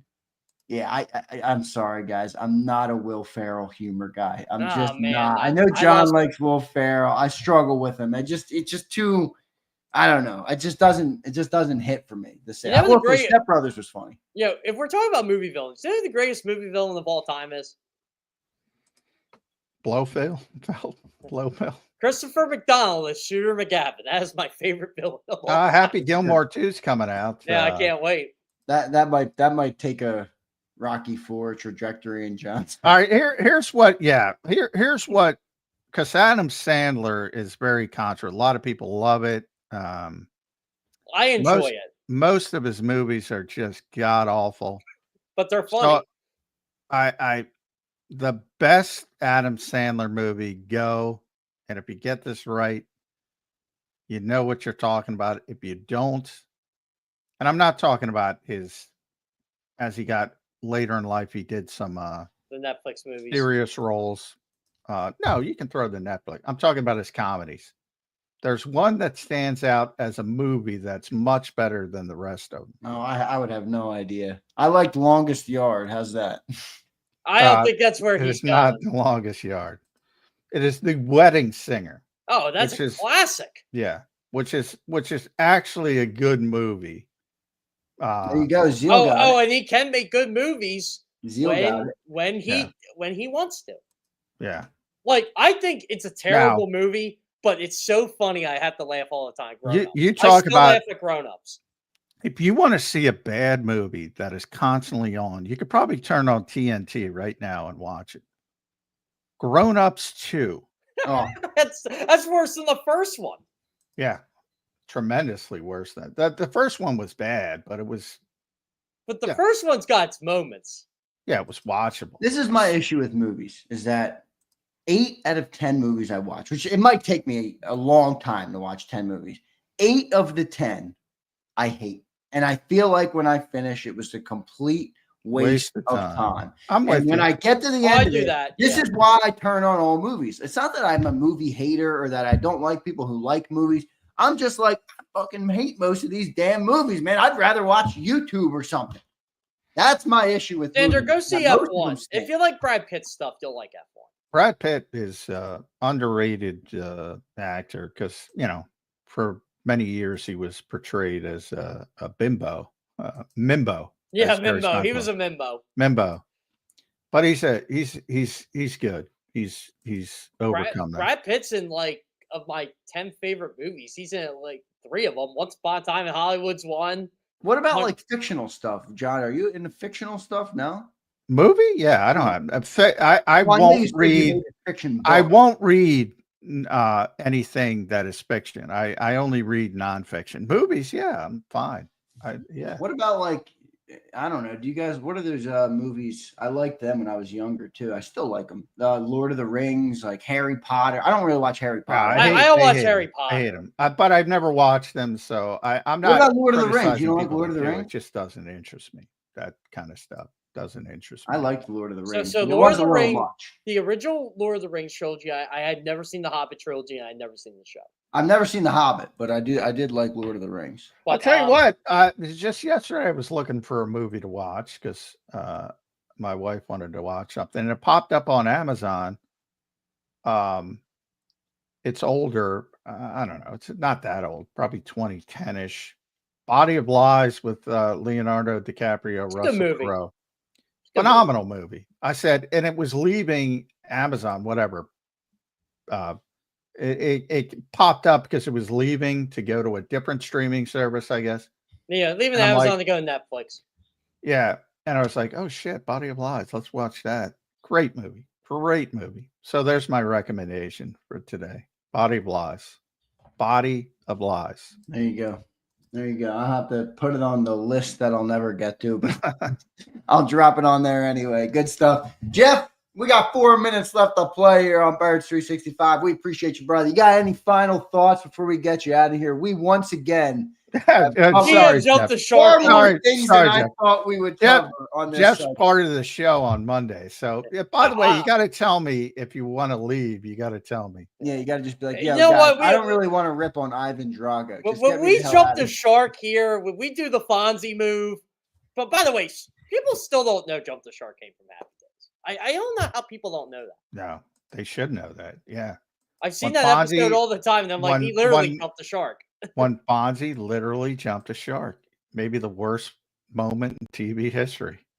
And it's Fonzie famous. jumping a shark. Ruining a classic. Yeah. Which tells you even great television shows overlast their stay. They're welcome. So don't make 6 films off one good movie. By number Technically 2, 9. Technically, it's been 9. by number 2, it was entertaining, was watchable, but you compare it to 1 and you say objectively, all right, this is shit. They should have stopped right there. Said, all right, we got it. We tried. We can't do it. We can't recreate the magic. Just shut it down. But that's all anybody does now. It's all a bunch of superhero movies and What's wrong with superhero? I love this. not a fan. Are you guys like Star Wars fans? Yes. But I'm not. Yeah, I'm not that a doesn't crazy. surprise- I knew you No, I was saying I'm not a crazy Star Wars fan. no, yeah, I'm not.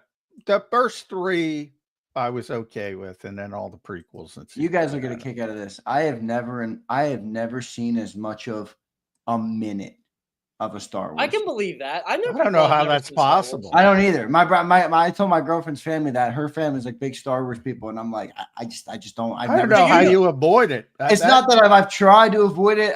It never is something I would click on ever, and I just have never seen it. I'm very impressed by that. It's impressive to avoid that. I can't avoid There's so much of it. I can't avoid the Marvel movies. Like I've been watching the MCU movies since they came out. Then I've been watching Spider-Man movies before that, and X-Men movies before, and Batman, Superman. I can't get enough of it. Yeah, yeah. See, I was never, even when I was young, I was never a comic book guy. So You never seen the original Superman with Christopher Reeve though? Yeah. Oh yeah. I love that movie. I saw the original Batmans, and then I just petered out when I had stuff to do. I'm like, I'm not going out of my way to watch this shit. See, I got to get away from my phone, and the movies are a perfect way to do that. Yeah, but I'm always watching stuff like Body of Lies, or if I'm more of a spy guy, like Mission So you are a Bond. So you are a Bond guy. Oh, Bond, yeah. What's your favorite Bond movie in the Craig franchise? Skyfall. Yeah, well, Boredom's an awesome villain too. Craig is brilliant. I never thought I'd say the day that Sean Connery was the best Bond. I'm like, you're never going to beat Sean Connery, but and Daniel Craig did it. Daniel Craig did. He did.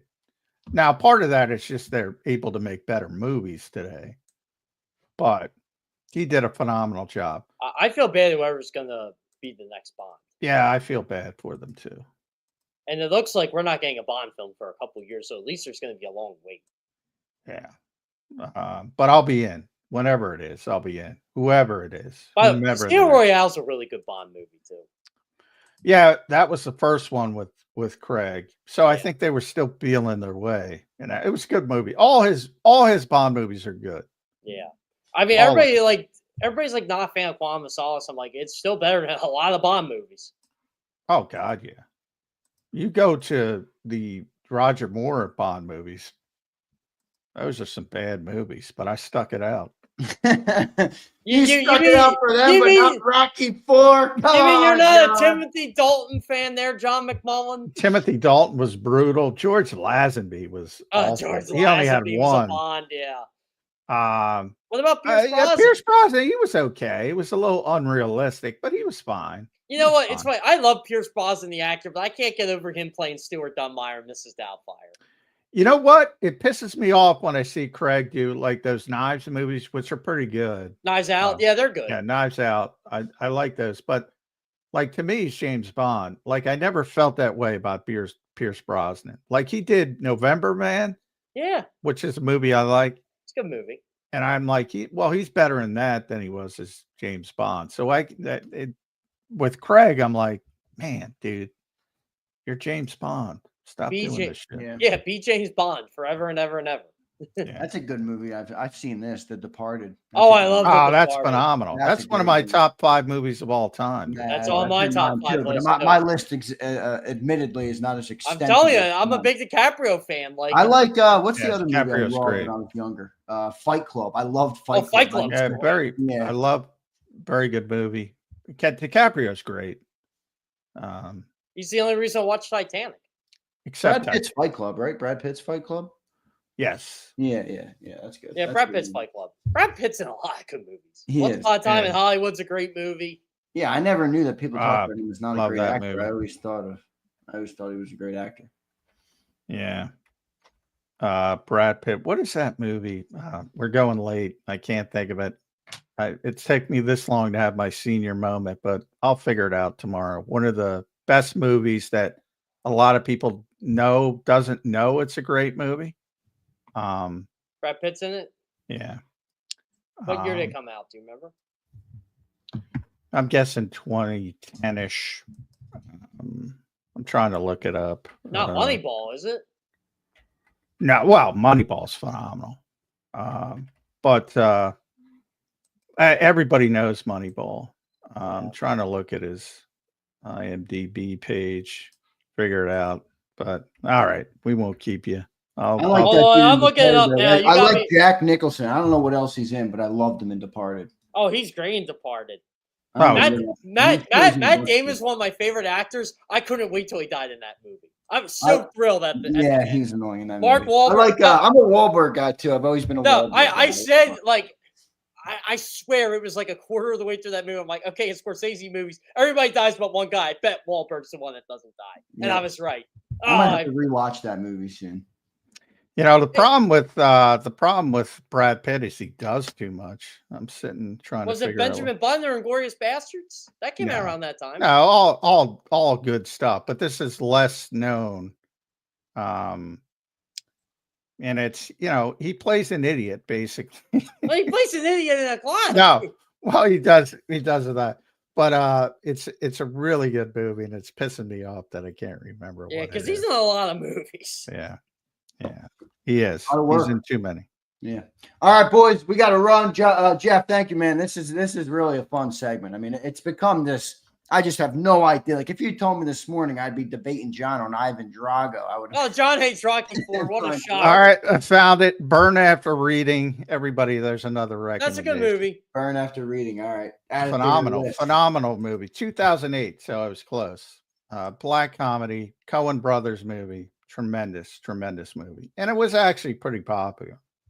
But a lot of his movies, like it felt like Brad Pitt just had hit after hit after hit. I mean, Clooney's in it, Francis McDormand, John Malkovich, Tilda Swinton. Like, there's a ton of people. J.K. Simmons, J.K. Simmons is phenomenal in that, by the way, and he's just got a small role. I'm telling you, John. If you want entertainment, I know you're not into the Marvel, but J.K. Simmons in the original Spider-Man trilogy is awesome.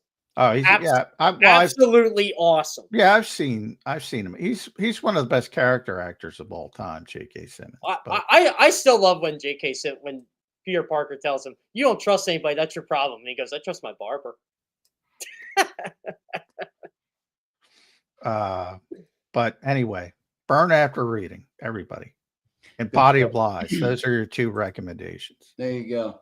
All right, John. All right, Jeff. Thank you, brother. We appreciate it, man. We'll talk to you again next Monday on a Monday edition of Birds 365 as we inch closer to training camp. It's almost here. Jeff, thank you, brother. We appreciate it, man. That sounds great. Thanks, guys.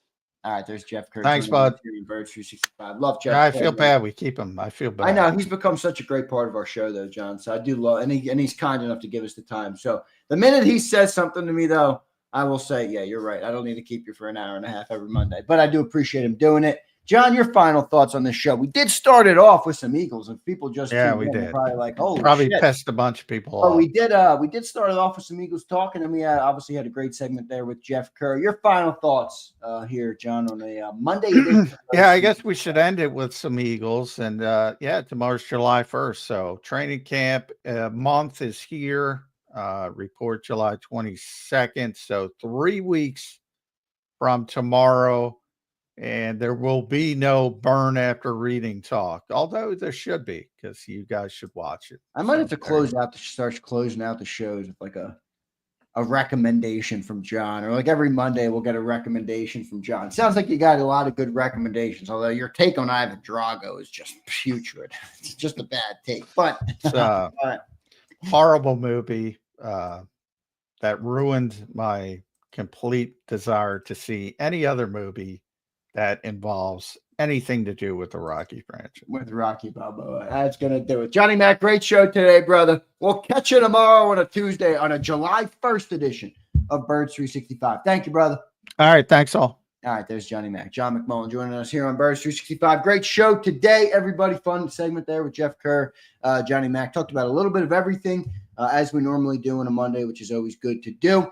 Got into some movies as well. I will take some comments from the chat. I think there's a couple things. Dang, sorry, guys. I missed a couple supers. I'll read them now. Pumper says, J-Mac, you see the next rising star win the title. Solo is so goated, man. He's on a JBL trajectory. That's big praise there. Dank Bird Gang says, Sling Blade is the best film ever. I have no idea what Sling Blade is, but I'll check that out, Dank. And here we go. Scott Squad said, to me, Dean was more exciting to see than Bond. The way Dean stopped the run was amazing. Scott, thanks for the supers, brother, early in the show. We appreciate all of you guys checking in. I'm gonna let me see if I have. Can anybody?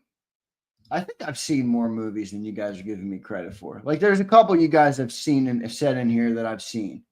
Let me run through them real quick. I've seen this, The Revenant. I saw that. I thought it was really freaking stupid, to be honest with you. I saw it one time when it was in the movie theaters. It was stupid. Catch Me If You Can. Is that the one where he's on the planes and he's mixing the tickets up? I've seen that. Saving Private Ryan, I've seen. Never seen Captain America. Let's see what else. I Am Legend, I've seen. Fury, I've seen Fury. I've seen Inglourious Bastards. What else have I seen? I've seen all the Need for Speeds. Zander Time. What up, Anthony? How you doing, brother? Xander, have you seen the Siberian film? I don't even know what that is, Bumper. You're going to have to be more specific than that. Give me a title. But probably not. Yeah, Fight Club. I liked Fight Club. When I was younger, I loved Fight Club. The Departed, we talked about that. That's a good movie. First Rule of Fight Club. Good comment there by Zeal. First Rule of Fight Club. Never talk about Fight Club. So I've seen a couple movies. John's take on Ivan Drago was effing terrible. Terrible. It's the best Rocky. If he dies, he dies. All right, Ivan. It's a funny-ass one. Mo Mommy, Xander, too young to know movies. No, I just don't spend a lot of time watching them, man. My family watches them, but I'm not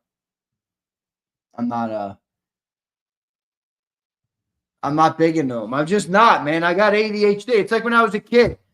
And all my siblings wanted to watch TV, and my mom would say, you only get X amount of time on TV, blah, blah, blah. I hated TV. I never sat down and watched TV. My mom needed to come outside to get me inside. I don't like sitting there. 2 hours, 2.5 hours. Some of these movies, it's like, all right, 3 hours? What are we doing here? I look for TV shows that are like 28 minutes an episode. So, like, I don't know, man. Some of these movies, yeah, movies are just not for me. They're just not for me. But Fight Club took place in Wilmington. Is that right, Zeal? I didn't know that, man. I've seen Godfather. I saw that. Somebody brought up good sports movies. See, John hates sports movies, which I get because he covers sports, so he doesn't. But when I was a kid, that's all I really watched was sports movies. I love Miracle. You guys know that. It's my favorite movie of all time. There's my Miracle thing. I love Remember the Titans. That to me, that's way bigger than just sports. Remember the Titans. That's like a whole cultural, thing. That was the setting of that movie was obviously really dope. So I do like sports movies. I am not in John's camp. I like sport. Hoosiers, epic movie. Hoosiers is great. Mo Mommy, that's one of my dad's favorite movies. Angels in the Outfield. What's the movie where they build the stadium? Too. If you build it, he will come. If you build it, they will come. Michael, you and me both, my dude. He says, me either, Z. My ADHD ass isn't sitting over 2 hours for anything. Michael, I could print that out, put it on a billboard next to me, man. That's me in a nutshell right there. Field of Dreams. Yeah, that's it. I've seen that. Sandlot. I saw the Sandlots. I like Sandlot. What was the movie John was talking about when I brought it up? He's like, no, not that. Oh, Longest Yard. I love Longest Yard. He puts the what's it called? The estrogen pills and the guards locker room. That was funny. What about an Eagles game? Well, that's I don't know, Dank. That doesn't flow like a movie. Like I watch an Eagles game, it doesn't feel like it was 3 hours. I've seen Replacements. Wedding Crashers. See, like people love that movie. I'm just like, that was a fucking stupid movie. I watched probably an hour of that movie, and I'm just like, that was stupid. That was a waste of my time. I'm not even finishing it. I'm out. I've seen Invincible.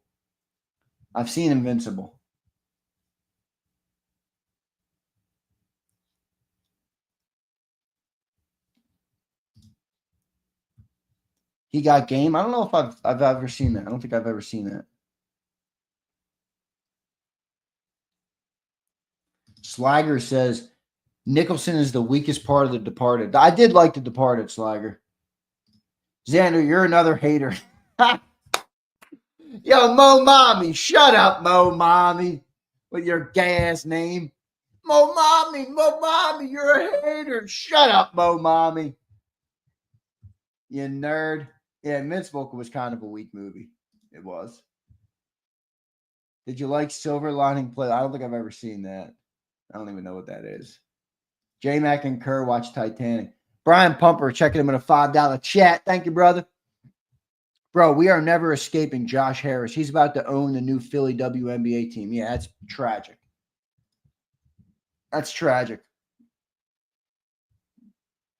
That is legitimately tragic. He's ruining the Sixers. Shut me up, Kango kid. Oh, Mo Mommy, I'm crying. Shut up, Mo Mommy. That's funny, though.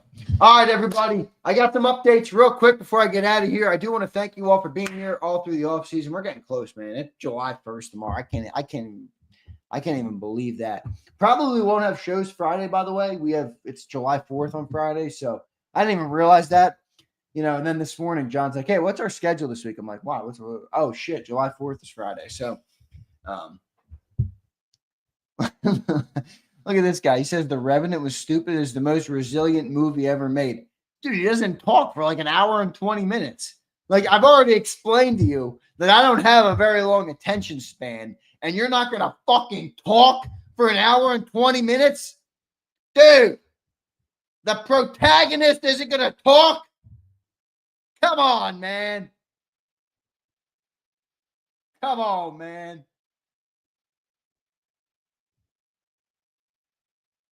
Yeah, that's right. He fought a bear. I was just like, this is stupid. Yeah, David, I'm sure you believe that. You ate that up. Look at Leo. He survived the bear attack. Xander has TikTok brain. Brandon, it's funny because I've actually never been on TikTok in my life. I've never been on TikTok in my life. I do not use TikTok. Never downloaded TikTok. Never used it. The only thing I've ever been on TikTok for, so I guess I did just lie, is I did create a JAKIB account on TikTok. That's about it. I'm not a TikTok scroller. Brandon Lewis. Also, Brandon, I could easily roast the living shit out of you, my friend. So, I'm just messing with you. Z is the attention span of a gnat. I do have ADHD, that's for sure. You got to keep me occupied. All right, everybody, I'm getting out of here. I will say this. There's a bunch of people, and no, I didn't forget about a single one of you. Let me pull it up. I owe a bunch of you guys a giveaway. Where are my giveaways? Nope. Where are they? Here they are. All right. I got it. This is who I owe. I didn't forget about you. I just wasn't home. And now I'm home. And I got everything organized. So I'm shipping this stuff out, if you can believe it. And then we're doing more giveaways. I got some more shit to give away. And I'm going to get some more stuff, too, for the season that's coming up soon. All right, so we'll introduce giveaways back a little bit more. Cody K, I think I got you some. Kirsten Carter, I owe you a shirt, right? Lucius the Show, I owe you something. Josh B, I owe you something. Bird Gang Girl, I owe you something. And Brian Fleming, I have your name on here. Do I owe you something? You got to let me know. I have your name, and I don't have anything next to it. Everyone else I got something next to it. I don't know why I don't have something next to it. Brian Fleming.